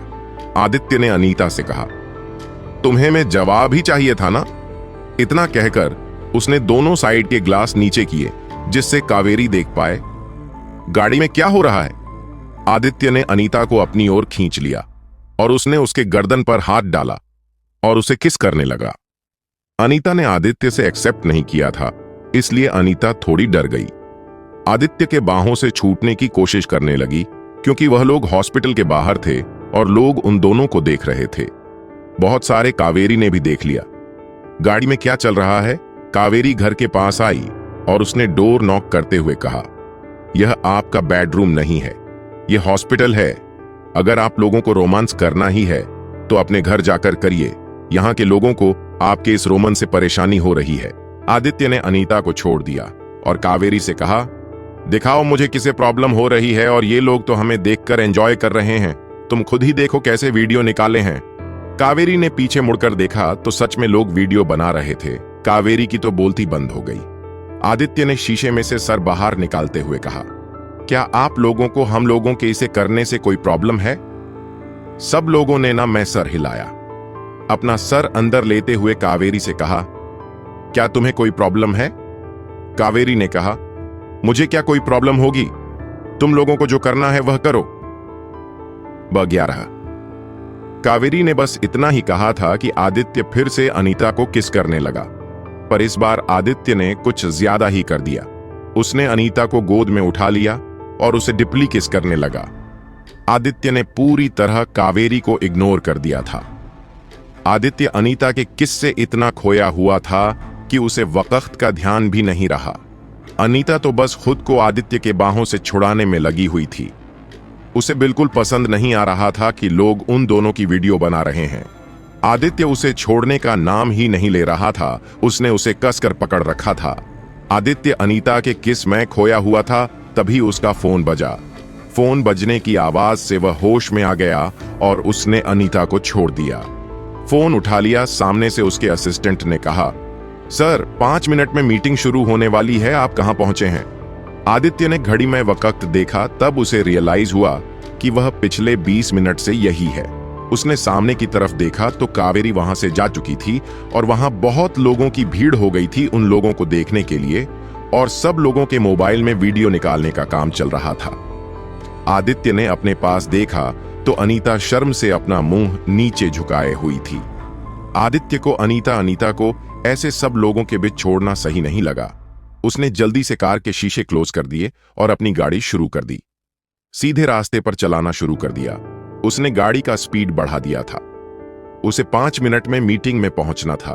उसने गाड़ी सीधे जहां मीटिंग थी वहां ली। अनीता ने देखा आदित्य उसे कहीं और लेकर जा रहा है। अनीता ने कहा, आप मुझे कहां लेकर जा रहे हैं? मुझे हॉस्पिटल जाना है। आदित्य ने कहा, मुझे मीटिंग में पहुंचने में बहुत लेट हो गया है और मैं तुम्हें ऐसे ही लोगों के बीच में नहीं छोड़ सकता, इसीलिए तुम्हें मैं जहां जा रहा हूं वहां लेकर जा रहा हूं। इसलिए अब चुपचाप बैठी रहो और मुझे गाड़ी चलाने दो। अनीता ने कहा, पर मेरा हॉस्पिटल जाना जरूरी था। मुझे आज डॉक्टर बख्शी के साथ एक पेशेंट की सर्जरी अटेंड करनी थी। अब वह मुझ पर बहुत गुस्सा होंगे। मैंने बहुत मनाया था, तब वह रेडी हो गए थे मुझे सर्जरी में ले जाने के लिए। आदित्य ने कहा, मैं उनसे बात कर लूंगा, तुम्हें फिक्र करने की जरूरत नहीं है। बस अब चुपचाप बैठी रहो कुछ देर तक। अनीता चुप बैठ गई। आदित्य ने गाड़ी की स्पीड और तेज कर दी। गाड़ी की इतनी स्पीड देखकर अनीता डर गई। फिर भी वह चुपचाप बैठी रही क्योंकि आदित्य ने उसे कहा था कि वह बात ना करें। कुछ देर बाद वह दोनों जहां मीटिंग थी उस होटल पहुंच गए। आदित्य जल्दी से गाड़ी से नीचे उतरा और अंदर की तरफ जाने लगा। उसे ध्यान ही नहीं रहा कि उसके साथ अनीता भी है। वह जल्दबाजी में अंदर चला गया और सीधे मीटिंग हॉल में पहुंच गया। अनीता भी आदित्य के पीछे पीछे होटल के अंदर जाने लगी, पर वहां के गार्ड ने उसे रोक दिया और कहा, आप यहां का मेंबरशिप कार्ड दिखाएं, तभी आपको अंदर जाने दिया जाएगा। अनीता ने कहा, मेरे पास यहां का मेंबरशिप कार्ड नहीं है, मैं तो आदित्य जी के साथ आई थी। उन गार्ड ने कहा, उन्हें यहां लेकर आइए, तभी हम आपको अंदर छोड़ेंगे, वरना हम आपको अंदर नहीं छोड़ सकते। बहुत देर अनीता ने अपना मोबाइल निकाला और आदित्य को कॉल करने लगी, पर आदित्य उसका कॉल उठा नहीं रहा था। अनीता परेशान हो गई, तक होटल के बाहर ही रुकी रही। आधे घंटे से ऊपर हो गया। आप इसे ज्यादा देर बाहर रुकने वाली नहीं थी। वह उस होटल गेट से बाहर आ गई। बाहर आकर अनीता ने एक टैक्सी रोकी और टैक्सी वाले को हॉस्पिटल लेकर जाने के लिए कहा। टैक्सी वाला अनीता को सीधे हॉस्पिटल लेकर गया। कुछ देर पहले जिन लोगों ने इन दोनों का वीडियो निकाला था, वीडियो पूरे हॉस्पिटल में तेजी से फैल चुका था। सब लोग वही वीडियो देख रहे थे। कुछ फीमेल स्टाफ वो वीडियो देख रहे थे। तभी अंदर अनीता आ गई। सब लोग अनीता की तरफ देखकर बातें करने लगे। यह क्या किस्मत है, इस लड़के की माँ बाप तो है नहीं, फिर भी पैसे वाले लड़के को फंसा लिया अपनी खूबसूरती के दम पर। सच में मानना चाहिए इस लड़की को। कुछ मेल स्टाफ यह कह रहे थे कि कितनी हॉट लड़की है, अगर एक रात हमें भी इसके साथ बिताने को मिल जाए तो कितना अच्छा होगा। अनीता को उन लोगों की बातें सुनकर बहुत बुरा लगा। पूरे हॉस्पिटल में बस अनीता और आदित्य की बातें चल रही थीं। उन लोगों को तो दूसरा काम ही नहीं था इन दोनों की बातें करने के सिवा। अनीता चुपचाप सब लोगों की बातें सुन रही थी, पर उसकी हिम्मत नहीं हो रही थी किसी को कुछ कहने की। वो वहां से सीधे अपने केबिन में चली गई, पर केबिन में भी उसके सीनियर स्टाफ भी यही बातें कर रहे थे। यह सुनकर तो उसे भी बहुत बुरा लग गया। अभी तक हॉस्पिटल में लोगों को यह बात पता नहीं चली थी अनीता और आदित्य की सगाई हो गई है। अरुण के कहने पर दादी जी ने यह न्यूज अभी बाहर नहीं जाने दी थी। जब शादी होगी तब यह न्यूज बाहर जाएगी, ऐसे अरुण दादी जी से कह दिया था। अनीता उन लोगों की ऐसी बातें अब सुन नहीं सकती थी। उसे वहां से जाने का मन कर रहा था, पर उसे समझ नहीं आ रहा था वह इस वक्त वहां से कहां जाए। उसने पहले सोचा कि वह खुशी के पास जाए, वही उसको समझ सकती थी, पर तभी उसे याद आया खुशी तो अरुण के साथ ऑफिस गई है। अनीता ने अपने सर पर हाथ मारा और कहा, ये मेरी फूटी किस्मत पता नहीं कब मेरा साथ छोड़ेगी। जब भी प्रॉब्लम आती है सभी एक साथ आती है, पता नहीं कभी प्रॉब्लम मेरे लाइफ से कब होगी। ऊपर वाला भी मेरे साथ क्या खेल खेल रहा है, खूबसूरत तो इतना बनाया है, पर उसके साथ इतनी सारी परेशानियां खड़ी कर दी हैं। परेशानियां से मुंह फेरते फेरते मैं परेशान हो गई हूं। वह यह बात कर रही थी, तभी उसका एक मेल सीनियर डॉक्टर वहां आ गया। डॉक्टर की अनीता पर बहुत दिनों से नजर थी और आज तो उसे मौका भी मिल गया था। वह अनीता के पास गया और कहा, क्या हुआ, तुम बहुत परेशान लग रही हो, चलो कहीं चलकर बैठते हैं और बात करते हैं। वैसे भी आज लोग तुम्हारे बारे में बहुत गलत बातें कर रहे हैं। अनीता ने कहा, मैं लोगों से आप कैसे छुपूं, सब लोग मेरे बारे में कुछ भी बातें कर रहे हैं। उस फीमेल डॉक्टर ने कहा, चलो मेरे साथ में तुम्हें अपने केबिन में लेकर चलता हूं। और कोई नहीं आएगा तुम्हें परेशान करने के लिए, और तुम थोड़ा अच्छा फिर करोगी वहां चलकर। अनीता उस डॉक्टर की बात मान गई। अनीता को भी लोगों से छुपना था और लोगों की ऐसी गंदी बातें नहीं सुन सकती थी, इसलिए उसे उस डॉक्टर के साथ जाना सही लगा, और वह उस डॉक्टर को जानती भी थी। उस मेल डॉक्टर ने अनीता को सबकी नजरों से छुपते छुपाते अपने केबिन की तरफ लेकर गया। उसने अनीता को अपने केबिन में ले जाकर केबिन का दरवाजा अंदर से लॉक कर दिया। अनीता ने थोड़ी राहत की सांस ली। वह लोगों की नजरों से बचकर एक सेफ जगह पर आ गई थी। उस डॉक्टर ने अनीता को पानी दे दिया। अनीता ने वह पानी पी लिया। अनीता ने उस डॉक्टर से कहा, आपका शुक्रिया जो आपने मुझे उन लोगों से बचाकर यहाँ लाया। मैं अपने दोस्त को कॉल कर कर लेने बुलाती हूं। उस डॉक्टर ने कहा, इतनी भी क्या जल्दी है, थोड़ी देर रुक जाओ, थोड़ा बाहर का माहौल शांत होने दो, फिर चली जाना। अनीता को उस डॉक्टर की बात सही लगी और उसने किसी को कॉल नहीं किया। 5 मिनट बाद अनीता का सर चकराने लगा। अनीता ने अपना सर पकड़ लिया और उस डॉक्टर से कहा, मुझे चक्कर क्यों आ रहे हैं? डॉक्टर ने कहा, तुम बाहर धूप से आई हो, इसलिए शायद तुम्हें चक्कर आ रहे हैं। अनीता ने कहा, मुझे चक्कर भी आ रहे हैं और बहुत अजीब भी लग रहा है। उस डॉक्टर ने कहा, तुम्हें कैसा लग रहा है बताओ मुझे, फिर मैं तुम्हारा इलाज करता हूं। अनीता ने कहा, बहुत अजीब फील हो रहा है, जैसे कि मेरी बॉडी को कुछ चाहिए हो, बहुत बेचैनी भी हो रही है। उस डॉक्टर ने कहा, थोड़ी देर और मैं तुम्हारी बेचैनी अभी ठीक करता हूं, बस कुछ देर और। अनीता ने कहा, आप कैसे डॉक्टर हैं मुझे और अपने के लिए कह रहे हो? मुझे बहुत अजीब लग रहा है। वह डॉक्टर मुस्कुराया और कहने लगा, तुम्हें अभी पता चल जाएगा मैं कैसा डॉक्टर हूं। इतना कहकर वो अपने कपड़े उतारने लगाना। अनीता ने कहा, आप क्या कर रहे हैं? आप ये अच्छा नहीं कर रहे, मुझे जाने दीजिए, मैं शोर करूंगी। उस डॉक्टर ने कहा, करो, कितना शोर करना है, कोई नहीं आने वाला। तुम्हें क्या लगता है तुम्हारा आशिक तुम्हें बचाने आएगा, पर उसे तो पता ही नहीं कि तुम यहां हो। इतना कहकर वह अनीता की तरफ बढ़ा। वह अनीता के साथ कुछ कर पाता उससे पहले वहां कावेरी और खुशी आ गई। कावेरी और खुशी वार्ड में विजिट के लिए जा रहे थे, तभी उन्हें अनीता किसी डॉक्टर के साथ जाती हुई दिखाई दी, और बाहर क्या हो रहा था वह भी उन लोगों को पता था। खुशी अनीता के आने से 10 मिनट पहले वहां आई थी। खुशी ने प्रणाम से कहा था, हम आपस में जाएंगे, उसके बदले हम कहीं और कॉफी पीने चलते हैं, उसके बाद आप मुझे हॉस्पिटल छोड़ देना। मैं आपके ऑफिस आकर आप लोगों के ऑफिस वालों के चर्चा का विषय नहीं बनना चाहती।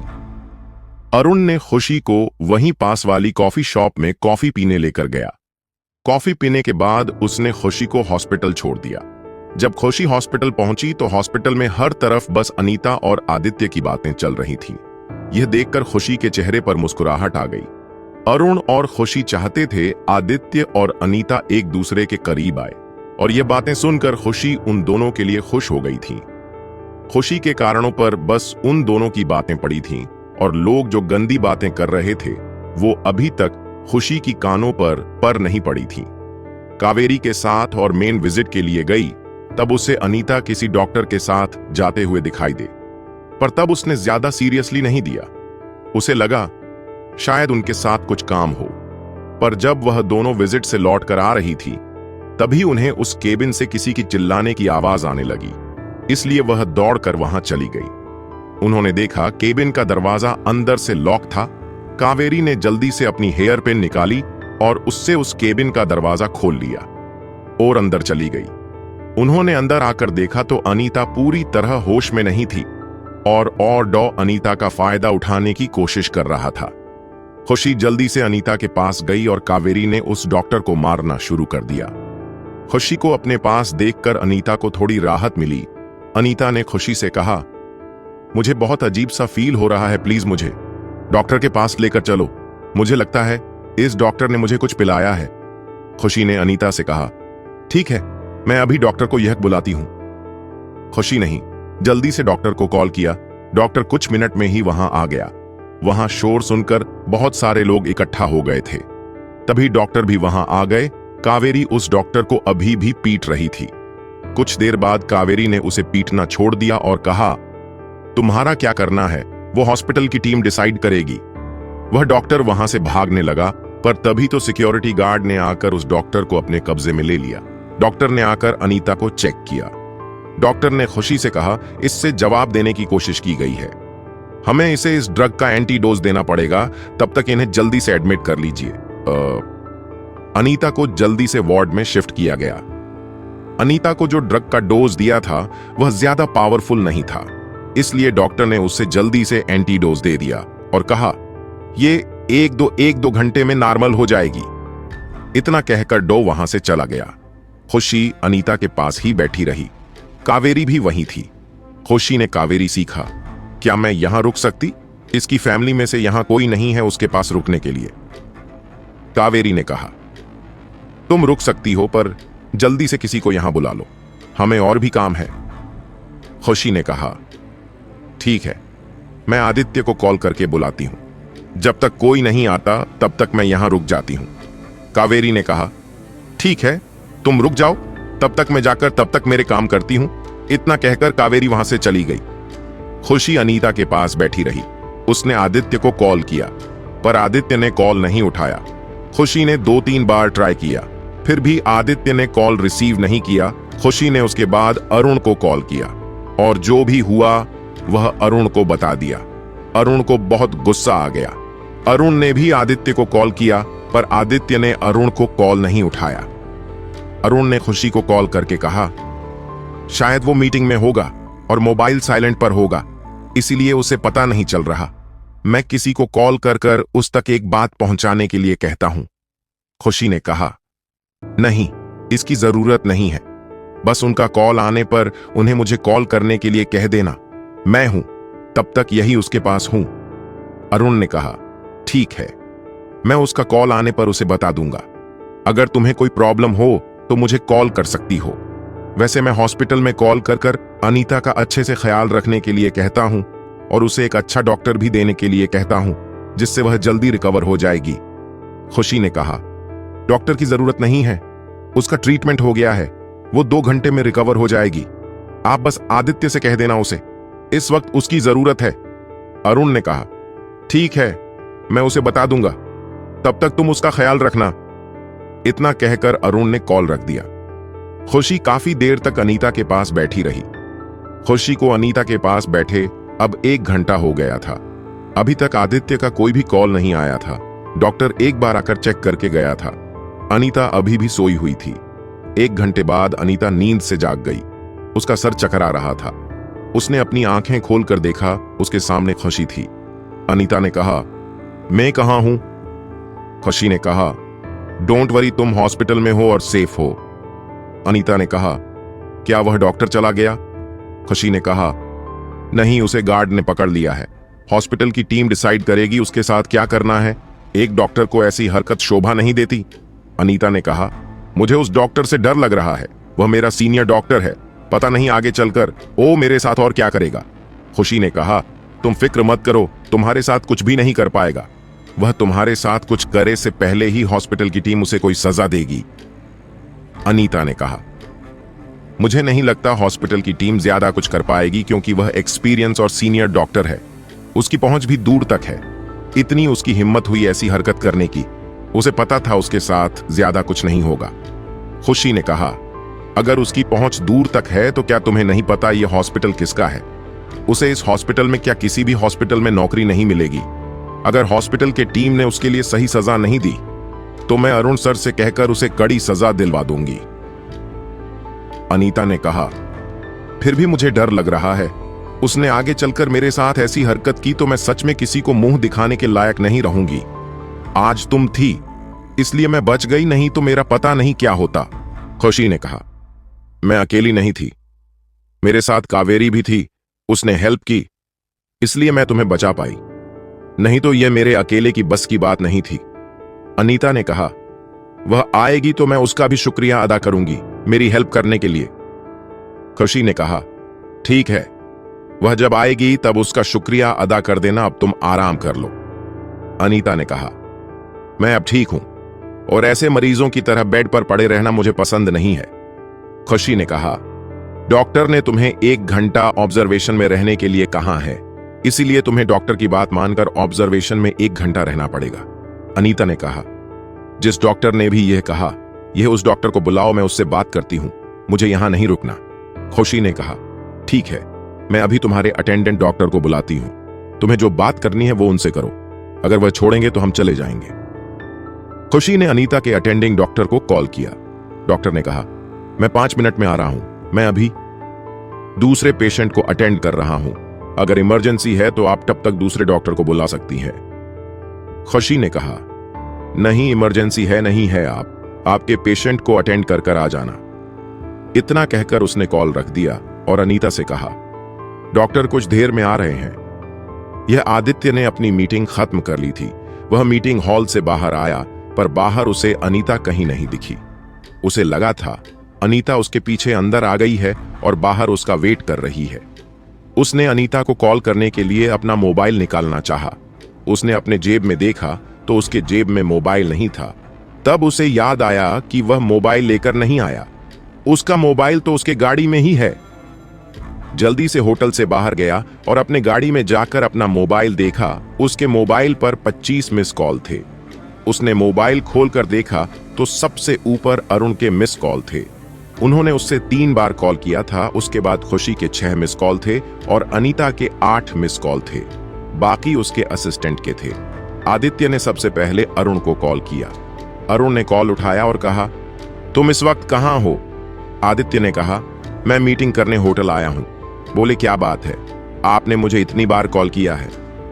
अरुण अभी इस वक्त मीटिंग में था। अरुण ने बस इतना कहा, तुम जल्दी खुशी को कॉल करो, उसका कुछ इंपॉर्टेंट काम है तुमसे। इतना कहकर अरुण ने कॉल रख दिया। अरुण के कॉल रखने के बाद आदित्य ने जल्दी से खुशी को कॉल लगाया। खुशी ने जल्दी से आदित्य का कॉल रिसीव किया। आदित्य ने कहा, क्या हुआ भाभी, आपने मुझे इतने सारे कॉल किए हैं? खुशी ने कहा, बहुत बड़ी प्रॉब्लम हो गई है, तुम इस वक्त कहां हो? जल्दी से हॉस्पिटल आ जाओ, कुछ भी ठीक नहीं है, जितना जल्दी हो सके उतनी जल्दी आ जाओ। आदित्य ने कहा, क्या आप मुझे बता सकती हैं क्या हुआ है और मैं हॉस्पिटल क्यों आऊं? खुशी ने अनीता के साथ जो कुछ भी हुआ था वह सब आदित्य को बता दिया और कहा, जितना जल्दी हो सके उतनी जल्दी आ जाना, उसे आपके सहारे की जरूरत है इस वक्त। आदित्य ने कहा, मैं अभी आ रहा हूं। आदित्य ने अपनी गाड़ी निकल आई और वह 5 मिनट में ही हॉस्पिटल पहुंच गया।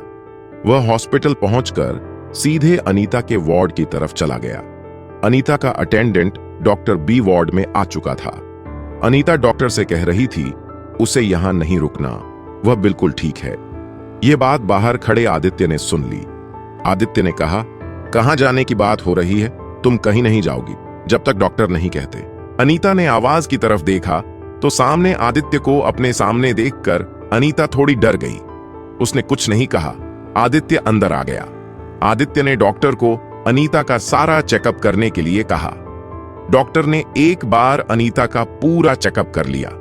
डॉक्टर ने आदित्य से कहा, अब सब कुछ ठीक है, आप इन्हें लेकर जा सकते हैं। आदित्य ने कहा, ठीक है, मैं अभी से लेकर जा रहा हूं। डॉक्टर ने अनीता की जाने की सारी फॉर्मेलिटी पूरी कर दी और उसे डिस्चार्ज दे दिया। आदित्य ने खुशी से कहा, आपका शुक्रिया जो आप इतनी देर तक इसके साथ रुकी। अब आप अपने काम पर जा सकती हैं, मैं हूं इसके साथ। वैसे यहां से लेकर घर जा रहा हूं, घर पर इसका ध्यान रखने के लिए लोग हैं।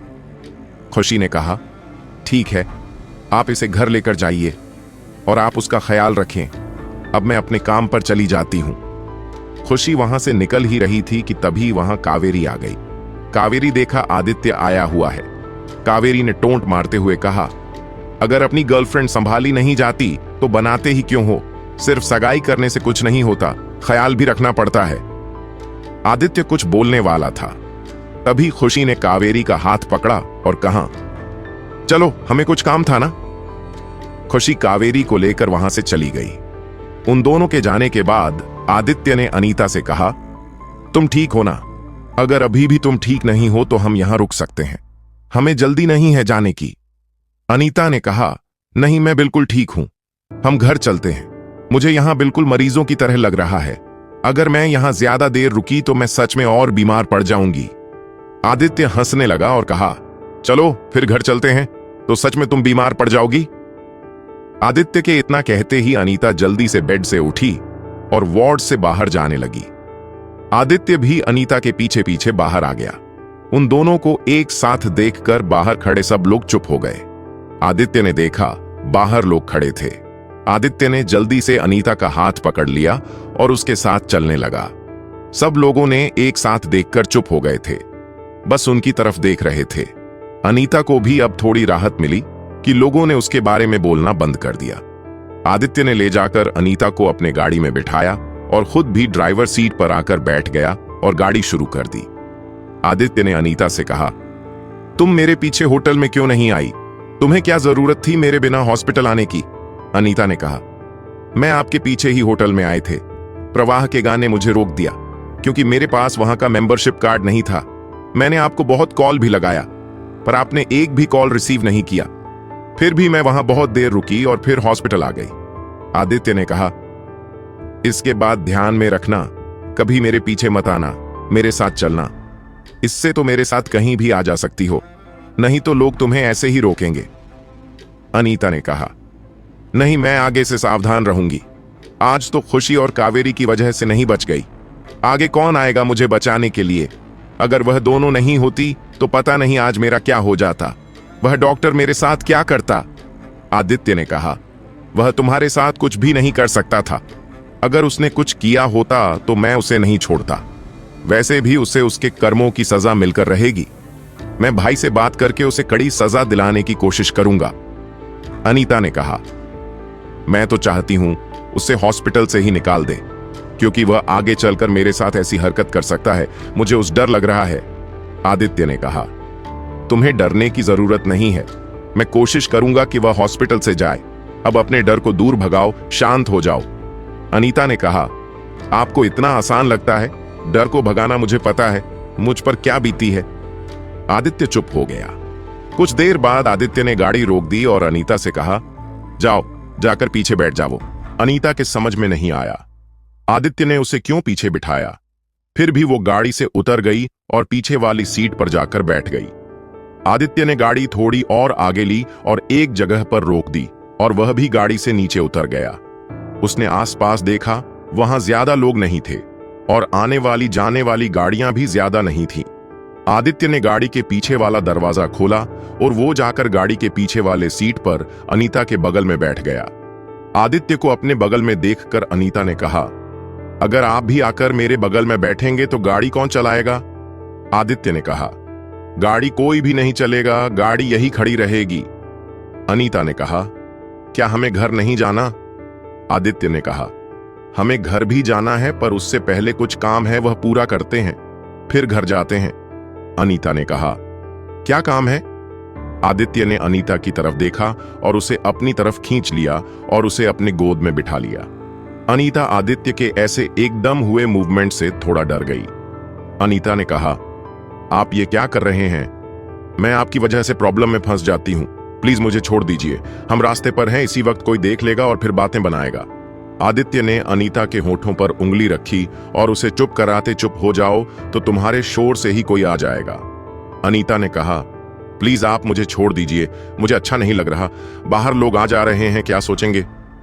आदित्य इरिटेट हो गया। उसने अनीता को चुप करने के लिए सीधे उसे किस कर दिया। उसके होंठ अपने होठों से ब्लॉक कर दिए। अनीता कुछ बोल भी नहीं पा रही थी। आदित्य के बाहों से छूटने की कोशिश करने लगी। आदित्य ने उसे कसकर पकड़ रखा था। कुछ देर बाद अनीता ने कोशिश करना भी छोड़ दिया। जब अनीता ने कोशिश करना छोड़ दिया, आदित्य ने भी अनीता को फ्री कर दिया और अपने सीने से लगा लिया और कहा, मेरे होते हुए तुम्हें डरने की जरूरत नहीं है। अनीता आदित्य के सीने से लगी रही और उसने कहा, थोड़ी ना मेरे पास हमेशा के लिए है, आपका तो बस मुझे गुर्जरों का साथ है, उसके बाद आप चले जाएंगे आपके कावेरी के पास। मुझे तो आगे का सफर अकेले ही तय करना है। आदित्य ने कहा, तुम आगे का सफर अकेले क्यों देख करोगे? मैं तुम्हें आगे का सफर तय करने के लिए कोई देता हूं ना। अनीता आदित्य की बातें समझ नहीं आया। उसने कहा, आप किसी देने वाले हैं मुझे आगे का सफर तय करने के लिए? आदित्य ने कहा, मैं तुम्हारे साथ आगे चलकर रहूं या ना रहूं, यह खुद मुझे भी नहीं पता, इसलिए मैं तुम्हें तुम्हारे साथ रहने के लिए एक बच्चा तो दे सकता हूं। हमें अभी कोशिश शुरू कर देनी चाहिए, 1-2 महीने में गुड न्यूज जरूर मिलेगी। इतना कहकर आदित्य अनीता को फिर से किस करने लगा। इस बार अनीता ने आदित्य को जोर से खुद से अलग किया और उसके गोद से उठकर बाजू वाली सीट पर बैठ गई। अनीता ने कहा, अगर आगे चलकर आप हमारे साथ नहीं होंगे तो मुझे आपसे बच्चा भी नहीं चाहिए। मुझे उस बच्चे को भी अपने साथ सफर नहीं करवाना। आदित्य ने कहा, तुम इतनी भोली कब से बन गई? मैं तुम्हें ना मेरी बातों का मतलब समझ में आता है, ना मेरे एक्शन से तुम्हें समझ आता है मैं क्या कहने की कोशिश कर रहा हूं। अनीता ने कहा, अगर मुझे ऐसे समझ नहीं आता तो आप सीधे मुंह से भी कह सकते हैं ना। आदित्य ने एक तेज सांस ली और कहा, मैं तुमसे शादी करना चाहता हूं और तुम्हें अपना बनाना चाहता हूं, वह भी पूरे लाइफ के लिए। हम तो दिन बाद शादी कर रहे हैं। अनीता ने कहा, अगर हम शादी कर रहे हैं तो कावेरी का क्या होगा? आदित्य को अब गुस्सा आ गया। अनीता बार बार कावेरी कावेरी कर रही थी। आदित्य ने कहा, अबे बार बार कावेरी करना छोड़ दो और आगे से उसका नाम बोलकर भी मेरे सामने लेने की कोशिश भी मत करना। मैंने कहा ना, हम शादी कर रहे, इसका मतलब समझ लो कि मैं उसे अपनी लाइफ से निकाल रहा हूं। अब फिर से मेरे सामने उसका नाम मत लेना। अनीता ने कहा, ठीक है, मैं आगे से फिर से आपके सामने उसका नाम नहीं लूंगी, पर क्या मैं उसे शादी में बुला सकती हूं? आदित्य ने कहा, तुम्हारी मर्जी, तुम्हें बुलाना है तो बुलाओ, मैं तो उसे बुलाने वाला नहीं हूं। इतना कहकर उसने फिर से अनीता को अपनी गोद में ले लिया और कहा, चलो आगे की तैयारी शुरू कर देते हैं। हमारे पास ज्यादा वक्त नहीं है, 2 महीने में गुड न्यूज देनी है, इसीलिए अभी से शुरू करना होगा। अनीता ने आदित्य के होठों पर हाथ रखा और कहा, नहीं, आप ऐसा कुछ नहीं करोगे। हम इस वक्त पब्लिक प्लेस पर हैं, मुझे फिर से लोगों की बातें नहीं सुनना। आदित्य ने कहा, कोई नहीं देख रहा, तुम फिक्र मत करो, कोई नहीं बातें करेगा। हम हमारी शादी को पब्लिक कर देंगे, सबका मुंह बंद हो जाएगा। अनीता ने कहा, मुझे अभी नहीं अपने शादी को पब्लिक करना, मुझे अभी भी अपनी जॉब करनी है। शादी के बाद भी मैं अपनी जॉब करूंगी, मैं अपने जॉब नहीं छोड़ सकती। आदित्य ने कहा, मैंने कब कहा तुम्हें कि तुम जॉब छोड़ो? उल्टा मैं तो कहता हूं तुम जॉब करो, जिससे तुम्हारा मन भी लगा रहेगा और तुम खुश भी रहोगी। अब बस मुझे खुश कर दो। अनीता ने कहा, अभी नहीं, शादी के बाद। जो भी करना है वह शादी के बाद, अब हम कुछ नहीं करेंगे। 2 दिन तो है, 2 दिन तक वेट कीजिए। आदित्य ने कहा, ठीक है, अगर तुम इतना कहती हो तो 2 दिन और सही, पर याद रखना 2 दिन बाद मैं तुम्हारी कुछ भी सुनने वाला नहीं हूं, मुझे रोकोगे भी नहीं। अनीता के मुंह से अब शब्द नहीं निकल रहे थे, उसने बस हां में अपनी गर्दन हिलाई। आदित्य ने कहा, तो ठीक है, अब मुझे एक अच्छे से किस करने तो दे दो, उसके बाद मैं तुम्हें छोड़ दूंगा। अनीता ने कहा, पर यहां लोग देख रहे हैं, घर जाने के बाद करेंगे। और तुम? आदित्य ने कहा, तब तक मैं नहीं रुक सकता, मुझे अभी चाहिए। इतना कहकर उसने उसके होठों पर अपने होंठ रखे और उसे किस करने लगा।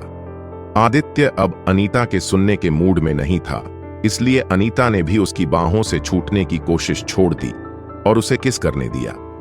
आदित्य ने सुबह अनीता को किस किया था, वह तो मानो उसके किस में खो गया। आदित्य को अनीता के किस से सुकून मिला था। आदित्य बार बार उसे किस करना चाहता था। वह अनीता के करीब जाकर कावेरी को पूरी तरह भूलना चाहता था, और यह तभी मुमकिन हो सकता था जब उन दोनों का बेबी इस दुनिया में आए। उसके खुशी के खातिर आदित्य कावेरी को भुला सकता था। आदित्य का अनीता को किस करके मन भर गया, तब आदित्य ने अनीता को छोड़ दिया। अनीता को छोड़ने के बाद वो वैसे ही उसे अपने गोद में लेकर कुछ देर बैठा रहा और कहा, अब तुम्हारा डर चला गया हो तो क्या हम घर चले? देर से हम यहीं पर हैं। अनीता आदित्य से गोद से उठी और उसने कहा, मुझे भूख लगी है। आदित्य ने कहा, ठीक है, हम पहले किसी रेस्टोरेंट में चलते हैं, वहां जाकर तुम्हारी पसंद का खाना खाएंगे, पर उससे पहले मुझे तुमसे एक बात करनी है जो मेरे लिए बहुत जरूरी है। आदित्य ने अनीता से कहा, तुम्हें मेरे और कावेरी के बारे में पता है, फिर भी तुम मुझसे सगाई करने के लिए रेडी हो गई और आप शादी करने के लिए भी रेडी हो। क्या तुम मुझसे प्यार करती हो या दादी जी के कहने पर यह सब कर रही हो? बहुत। अनीता ने कहा, मैं आपसे झूठ नहीं बोलूंगी, मुझे नहीं पता मैं आपसे प्यार करती हूं या नहीं। दादी जी मेरे पास आई थी आपके रिश्ते को लेकर, चाहती थी कि मैं आपसे शादी करूं और मैं उनको ना नहीं कर पाई। उनके मुंह पर बहुत एहसान है और मुझे उनके एहसान चुकाने का अगर मौका मिल रहा है तो मैं कैसे उनको मना कर सकती थी, इसलिए मैंने शादी के लिए हाँ कहा। आप मुझे अच्छे लगते हैं, पर मैंने कभी सपने में भी नहीं सोचा था कि मेरी शादी आपसे होगी। इतने ऊंचे सपने हम जैसे गरीब को देखने का कोई भी हक नहीं है। पर जब से हम दोनों मिले हैं, धीरे धीरे मैं आपको पसंद करने लगी हूं और आगे चलकर आपसे प्यार भी करने लगूंगी। और रही कावेरी की बात तो मुझे कोई फर्क नहीं पड़ता, आदित्य ने कहा। क्या पहले तुम्हारा कोई बॉयफ्रेंड रहा है? अनीता ने कहा। नहीं, कभी वक्त ही नहीं मिला। पहले पढ़ाई और अब जॉब। आदित्य कहा। इसका मतलब तुम अभी तक वर्जिन हो, किसी के भी फिजिकल कांटेक्ट में नहीं आई हो? अनीता आदित्य के ऐसे सवाल से शर्मा गई। उसने अपना सिर नीचे झुका लिया और ना मैं अपनी गर्दन हिलाई। आदित्य ने कहा, अभी तक तुम किसी के फिजिकल कांटेक्ट में नहीं आई हो, पर कावेरी और मेरे बीच में यह सब हो चुका है। फिर भी तुम मुझसे शादी करोगी? अनीता ने इस सवाल का जवाब देने में थोड़ा वक्त लिया और कहा, मुझे कोई फर्क नहीं पड़ता आपका किस लड़की के साथ कैसा रिश्ता था। मुझ पर जो दादी जी के एहसान है, मैं उन एहसानों को चुकाना चाहती हूं। आदित्य ने कहा, तुम दादी जी के एहसानों की वजह से ही शादी कर रही हो ना? तुम्हें मुझसे कोई प्यार नहीं है। अनीता ने कहा, प्यार तो अभी तक नहीं है, पर मैं आपको पसंद करती हूं। आगे चलकर शायद मैं आपसे प्यार भी करने लगूंगी, क्योंकि मेरे लाइफ में और कोई लड़का नहीं है। आदित्य ने कहा, अगर यह शादी तुम्हारे लिए तुम्हारी मर्जी के बिना है तो तुम मना कर सकती हो। मैं दादी जी को समझा दूंगा, उसकी फिक्र मत करो।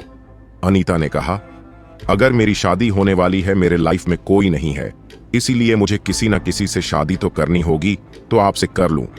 यह अच्छा है, क्योंकि मैं आपको थोड़ा बहुत जानती हूं। आदित्य ने कहा, ठीक है, तो हम 2 दिन बाद शादी कर लेते हैं, फिर आगे देख लेंगे एक दूसरे से प्यार होता है या नहीं। अनीता ने कहा, क्या 1 करोड़? नहीं, मुझे नहीं चाहिए। इतना महंगा मैं नहीं पहन सकती, इसे आप अपने पास ही रखें। आदित्य ने कहा, मैंने इसे मेरे होने वाले बीवी के लिए बनवाया था, अब इसे तुम्हें पहनना होगा। अनीता ने कहा, यह बहुत महंगा है, अगर मुझसे खो गया तो? आदित्य ने कहा, खो गया तो खो गया, मिल जाएगा, इसमें जीपीएस ट्रैकर लगा हुआ है। अनीता ने कहा, ज्वेलरी में जीपीएस ट्रैकर कौन लगाता है? आदित्य ने कहा, यह ज्वेलरी उतनी कॉस्टली है और यूनिक डिजाइन है, इसलिए दोनों सेट में भी जीपीएस लगाया गया है। अनीता ने कहा, क्या खुशी के पास भी ऐसा सेम है? आदित्य ने कहा, नहीं, थोड़ा डिफरेंट है, उसका बीच वाला डिजाइन अलग है। अनीता ने कहा, क्या मैं उसे देख सकती हूं? मुझे देखना है वह कितना खूबसूरत है। दादी जी ने कहा, क्यों नहीं देख सकती मैं, अभी अरुण से लेकर आते हो, मुझे लगता उसने अभी तक खुशी को दिया होगा। अक्ष। आदित्य ने दादी को रोका और कहा, आप अभी मत जाइए लाने के लिए, जब भाभी पहन लेगी तभी देख लेगी। अनीता ने कहा, नहीं, आप मत जाइए दादी जी, जब खुशी पहन लेगी तब मैं देख लूंगी, इतनी जल्दी भी नहीं है। दादी जी ने कहा, ठीक है, अब यह तुम्हारी ज्वेलरी लो और जाओ, शादी की तैयारी में लग जाओ। तुम्हें जिसे बुलाना है उसे शादी का न्योता दे दो। अनीता ने कहा, कोई नहीं, बस मेरी तो फ्रेंड आने वाली है, उन दोनों के अलावा मैं किसी को नहीं जानती, ना किसी को बुलाना है। दादी जी ने कहा, ठीक है, उन दोनों को आज कॉल करके बुला लेना, वह तुम्हारी हेल्प करेंगी तैयारियां करने में।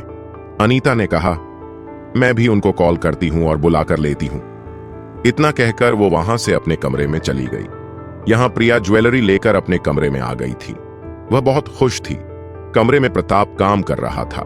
प्रताप ने देखा प्रिया हाथ में कुछ लेकर आई है। प्रताप ने प्रिया से कहा, तुम्हारे हाथ में क्या है?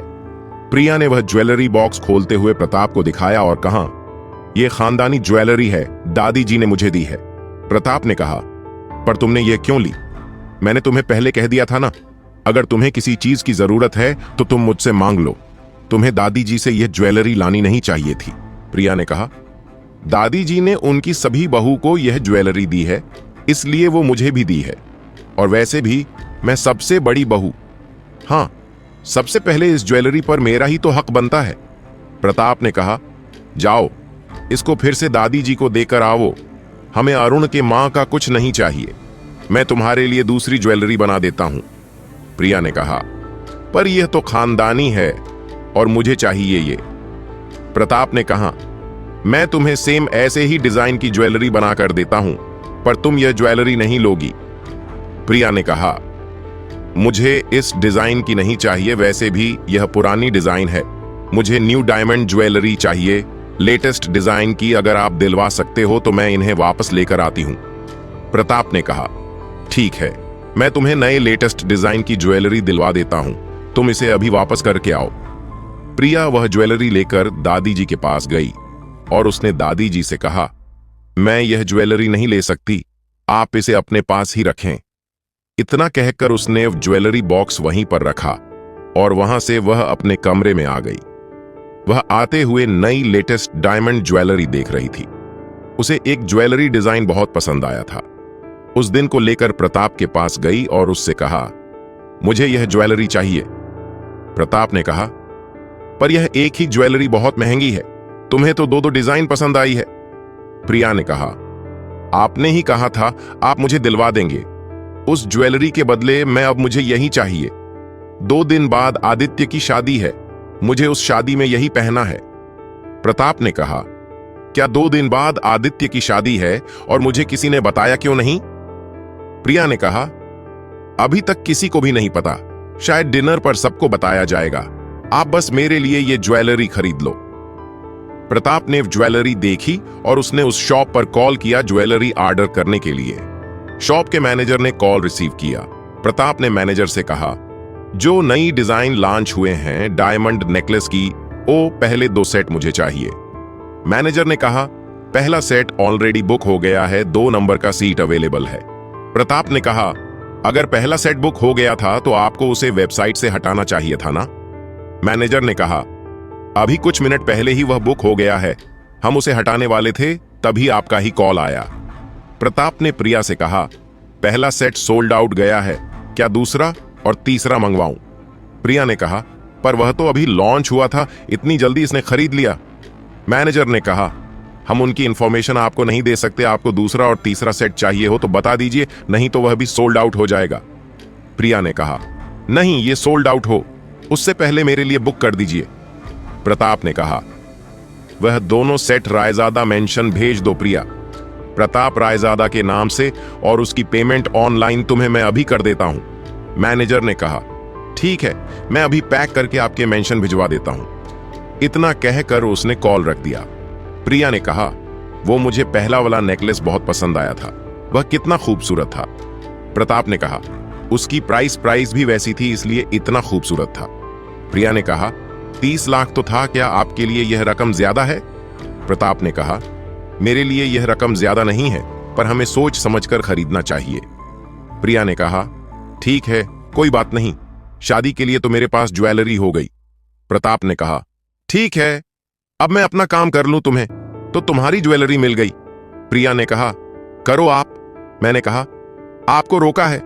प्रताप अपने काम पर लग गए और प्रिया ऑनलाइन उस ज्वेलरी जी की फोटो बार बार देखने लगी जो उसने मंगवाई थी। अनीता अपनी ज्वेलरी लेकर अपने कमरे में चली गई। अनीता ने सब ज्वेलरी बॉक्स अच्छे से संभाल कर रखे। आदित्य ने अनीता से कहा, तुम इतना इसे संभाल कर रख रही हो? अनीता ने कहा, मुझे डर है, मेरे पास इतनी सारी कीमती चीज है, अगर कुछ हो जाए, चोरी हो जाए तो मैं क्या करूं? आदित्य ने कहा, तुम्हें में डरने की जरूरत नहीं है, यहां हर तरफ सीसीटीवी है, अगर चोर चोरी भी करने आए तो भी हमें पता चल जाएगा। अनीता ने कहा, यह अच्छा हुआ, नहीं तो इतने कीमती सामान को कैसे संभाल कर रखती? आदित्य ने कहा, वैसे तुम संभाल कर रख सकती हो, मैं तुम्हारी इसमें हेल्प कर सकता हूं। मेरे पास एक सीक्रेट लॉकर है, उसमें तुम रख सकती हो, उसके लिए तुम्हें एक काम करना पड़ेगा। अनीता ने कहा, क्या काम करना होगा मुझे? आदित्य ने कहा, ज्यादा कुछ नहीं, मेरे पास आओ, मैं बताता हूं तुम्हें क्या काम करना होगा। अनीता आदित्य के पास गई। आदित्य ने उसे खींचा और अपने बाहों में लिया, उसे किस करने लगा। अनीता आदित्य के बाहों से खुद को छुड़ा रही थी। अनीता ने आदित्य से कहा, आप यह क्या कर रहे हैं? दरवाजा खुला है, कोई आ जाएगा। आदित्य ने कहा, कोई नहीं आएगा, सब लोगों को अपने अपने काम है, तुम बस चुप बैठो और मुझे किस करने दो। अनीता ने कहा, सच में कोई आ जाएगा, शाम का वक्त हो गया है। पर आदित्य ने अनीता के होठों पर उंगली रखी और कहा, तुम बस कुछ देर चुप बैठो, बहुत देर नहीं लगाऊंगा। इतना कहकर आदित्य अनीता को किस करने लगा। उन दोनों की किस चल रही थी। तभी उनके दरवाजे पर अरुण और खुशी ने नॉक किया। अरुण और खुशी ने देखा वो दोनों किस कर रहे हैं। मासी ने कहा, लगता है हम गलत वक्त पर आ गए। इतना कहकर वो पीछे मुड़कर जाने लगे। तभी अनीता ने आदित्य को पीछे धकेल दिया और कहा, नहीं नहीं, आओ ना, बोलो क्या बात थी। अरुण ने कहा, अगर तुम दोनों का हुआ नहीं है तो तुम कंटिन्यू कर सकते हैं, हम बाद में आते हैं। आदित्य ने कहा, आ ही गए हो तो बोलो क्या बात है। खुशी ने कहा, हम तो अनीता को देखने आए थे, वह ठीक तो है या नहीं, पर हमें नहीं पता था कि हम लोग आपका क्वालिटी टाइम डिस्टर्ब कर रहे हैं। वैसे अगर आपको रोमांस करना ही था तो आप दरवाजा लगा सकते थे। अनीता ने कहा, ऐसी बात नहीं है तुम आओ, कोई हमारा क्वालिटी टाइम डिस्टर्ब नहीं हुआ है। खुशी ने कहा, सच में हम लोगों ने तुम लोगों का करे टाइम डिस्टर्ब नहीं किया ना, नहीं तो तुम लोग कह रहे होंगे कि कबाब में हड्डी बन गए। अनीता ने कहा, बिल्कुल भी नहीं, आप लोग कबाब में हड्डी नहीं है, उल्टा अच्छा हुआ आप लोग आ गए, नहीं तो पता नहीं मेरा क्या होने वाला था। अनीता के इस बात पर आदित्य अनीता को देखने लगा। अरुण ने भी आदित्य को देखा और प्रणय की आदित्य का उतरा हुआ मुंह देखकर हंसी आ गई। अरुण ने खुशी से कहा, चलो बाद में आते हैं, हम लोगों ने सच में इनका क्वालिटी टाइम खराब किया है। अनीता को देखकर तो वह बिल्कुल ठीक लग रही है, तुम आकर उससे बात कर लेना। अरुण ने खुशी का हाथ पकड़ा और खुशी को लेकर वहां से चला गया। अनीता ने मामले को रोकने की कोशिश की, पर आदित्य में उसका हाथ पकड़कर उसे खुशी को रोकने से रोक लिया। अरुण और खुशी के जाने के बाद आदित्य ने बेडरूम का दरवाजा लगा दिया। अनीता ने कहा, आपने दरवाजा क्यों लगाया है? आदित्य ने कहा, तुमने तो कहा था लोग देख रहे हैं इसलिए दरवाजा लगा दिया है। अनीता ने कहा, जिन्हें देखना था वह तो देख कर चले गए, अब क्या फायदा है दरवाजा बंद करके, वह लोग क्या सोच रहे होंगे हमारे बारे में। आदित्य ने कहा, कुछ नहीं सोच रहे होंगे, उन्हें भी पता है, इसलिए वो यहां से चले गए, नहीं तो रुक जाते। उन्होंने हमें अकेला छोड़ा है तो हमें इसका फायदा उठाना चाहिए। अनीता ने कहा, कैसा फायदा उठाना चाहिए? आदित्य ने कहा, अब इतनी बोली बनने की कोशिश मत करो। इतना कहकर आदित्य ने अनीता को अपने गोद में उठाया और उसे बेड पर लिटाया। आदित्य भी जाकर बेड पर लेट गया। आदित्य ने अनीता को अपने बाहों में लिया और उसे फिर से किस करने लगा। अनीता ने कहा, प्लीज आप मुझे छोड़ दीजिए, आपने सुबह से बहुत बार मुझे किस किया है, मैं आपका इतना प्यार सह नहीं पाऊंगी। आदित्य ने कहा, यह तो अभी शुरुआत है, तुम्हें आगे चलकर बहुत कुछ सहना है, अब तुम अभी से थक गई। अनीता ने कहा, अगर आप बार बार लगे रहेंगे तो क्या होगा, मुझे इन सब की आदत नहीं है। आदित्य ने कहा, आदत नहीं है तो अब आदत डाल दो, क्योंकि मैं तो तुम्हें छोड़ने वाला नहीं हूं। अनीता ने कहा, प्लीज आप मुझे ज्यादा परेशान मत कीजिए, नहीं तो मैं आपसे बात नहीं करूंगी। आदित्य ने कहा, मैं कहां परेशान कर रहा हूं, बस किसी तो कर रहा हूं। अनीता ने कहा, आप बहुत देर तक किस करते रहते हो, यह परेशान करना नहीं तो और क्या है। अनीता की बात सुनकर मुस्कुराया। आदित्य ने अनीता से कहा, मुझे अच्छा लगता है तुम्हें देर तक किस करना, क्या तुम्हें अच्छा नहीं लगता मेरा किस करना? अनीता ने कुछ नहीं कहा, चुपचाप अपना से नीचे झुका दिया। आदित्य ने कहा, बोलो ना, अच्छा नहीं लगता तुम्हें, अगर तुम्हें अच्छा नहीं लगता तो मैं आगे से नहीं करूंगा। अनीता ने कहा, नहीं। आदित्य अनीता के ना कहने से बेड से उठा और वहां से बाहर चला गया। अनीता कहना चाहते थे, नहीं मुझे अच्छा लगता है, पर अनीता पूरी बात कर पाती उससे पहले ही आदित्य वहां से निकल गया था। अनीता ने अपने सर पर हाथ मारा और उठकर आदित्य के पीछे चली गई। अनीता बाहर जा पाती तब तक आदित्य अपने कमरे में जा चुका था। अनीता ने खुद से कहा, लगता है इन्होंने मेरे कहने का गलत मतलब लिया है। अनीता आदित्य पीछे पीछे ही उसके कमरे में गई। आदित्य अपने शर्ट उतार रहा था।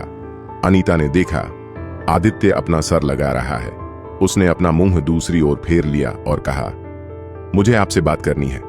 आदित्य ने कहा, मुझे पता है तुम मुझसे क्या बात करना चाहती हो, तुम्हें मुझसे माफी मांगने की जरूरत नहीं है, मुझे तुम्हारी बातों का बुरा नहीं लगा, अगर तुम्हें नहीं अच्छा लगता तो मैं तुम्हें आगे से इतना फोर्स नहीं करूंगा। इतना कहकर वो अनीता की बात बिना सुने ही बाथरूम में चला गया। अनीता अपने कमरे में चली गई। उसने कहा, बाद में उन्हें अच्छे से समझा दूंगी मेरे कहने का मतलब क्या था। आदित्य शावर के नीचे जाकर खड़ा हो गया और सोचने लगा, क्या वो अनीता के साथ कुछ ज्यादा ही कर रहा है? क्या उसे थोड़ा वक्त देना चाहिए? आदित्य यही सोच रहा था। तभी किसी ने आकर आदित्य का दरवाजा नॉक किया। आदित्य ने जल्दी से टॉवेल लपेटा और देखने बाहर आ गया। कौन आया है? आदित्य ने बाहर आकर दरवाजा खोला तो दरवाजे पर प्रताप खड़ा था। आदित्य ने प्रताप से कहा, बड़े भाई आप? प्रताप ने कहा, मैंने तुम्हें कितनी बार कहा है, मुझे बड़े भाई मत कहो। कहना है तो सर कहो या फिर सीधे मुझे मेरे नाम से बुलाओ। मैं तुम्हें अपना भाई नहीं मानता। आदित्य ने कहा, सॉरी, मैं भूल गया था, मैं कौन हूं? मैं तो आप लोगों को ही अपना मान बैठा था। प्रताप ने कहा, तुम मेरे कहने का गलत मतलब ले रहे हो। मैंने बस तुम्हें मुझे भाई कहने से मना किया है। तुम बाकी फैमिली वालों को अपनी फैमिली मान सकते हो, मुझे उससे कोई प्रॉब्लम नहीं है। बस मैं तुम्हें अपना भाई नहीं मानता। तुम्हें क्या? मैं तो अरुण को भी अपना भाई नहीं मानता। उसके मां ने जो मेरे मां के साथ किया है, उसी वजह से मुझे नफरत है उससे। आदित्य ने प्रताप को आगे बात करने से रोका और कहा, बोलिए सर, आप यहाँ क्यों आए थे? क्या काम था आपको मुझसे? प्रताप ने कहा, तुम शादी कर रहे हो और मुझे एक बार भी नहीं बताया। बोलो, तुम्हें शादी का तोहफा क्या चाहिए? तुम जो मांगोगे वह मैं तुम्हें दूंगा। घर में बड़ा होने का फर्ज निभाना है। आदित्य ने कहा, मुझे आपसे कुछ नहीं चाहिए, मेरे पास सब कुछ है, बस हो सके तो अपना आशीर्वाद देना। प्रताप ने कहा, आशीर्वाद तो तुम्हें बिना मांगे ही मिल जाएगा। तुम्हें क्या चाहिए वह बोलो, गाड़ी, बंगला या कोई जगह जो तुम्हें पसंद हो। आदित्य ने कहा, मुझे इन सब की कोई जरूरत नहीं, मेरे पास ऑलरेडी है, और अगर जरूरत पड़ी भी तो मैं अपने भाई से मांग लूंगा। आपसे मुझे कुछ नहीं चाहिए, बस आप शादी में आइए, जरूर एक दिन की छुट्टी लेकर, यही मेरे लिए काफी है। प्रताप ने कहा, ठीक है, मुझे जो अच्छा लगेगा वह मैं तुम्हें दे दूंगा, बाद में कहना मत ऐसा तोहफा क्यों दिया।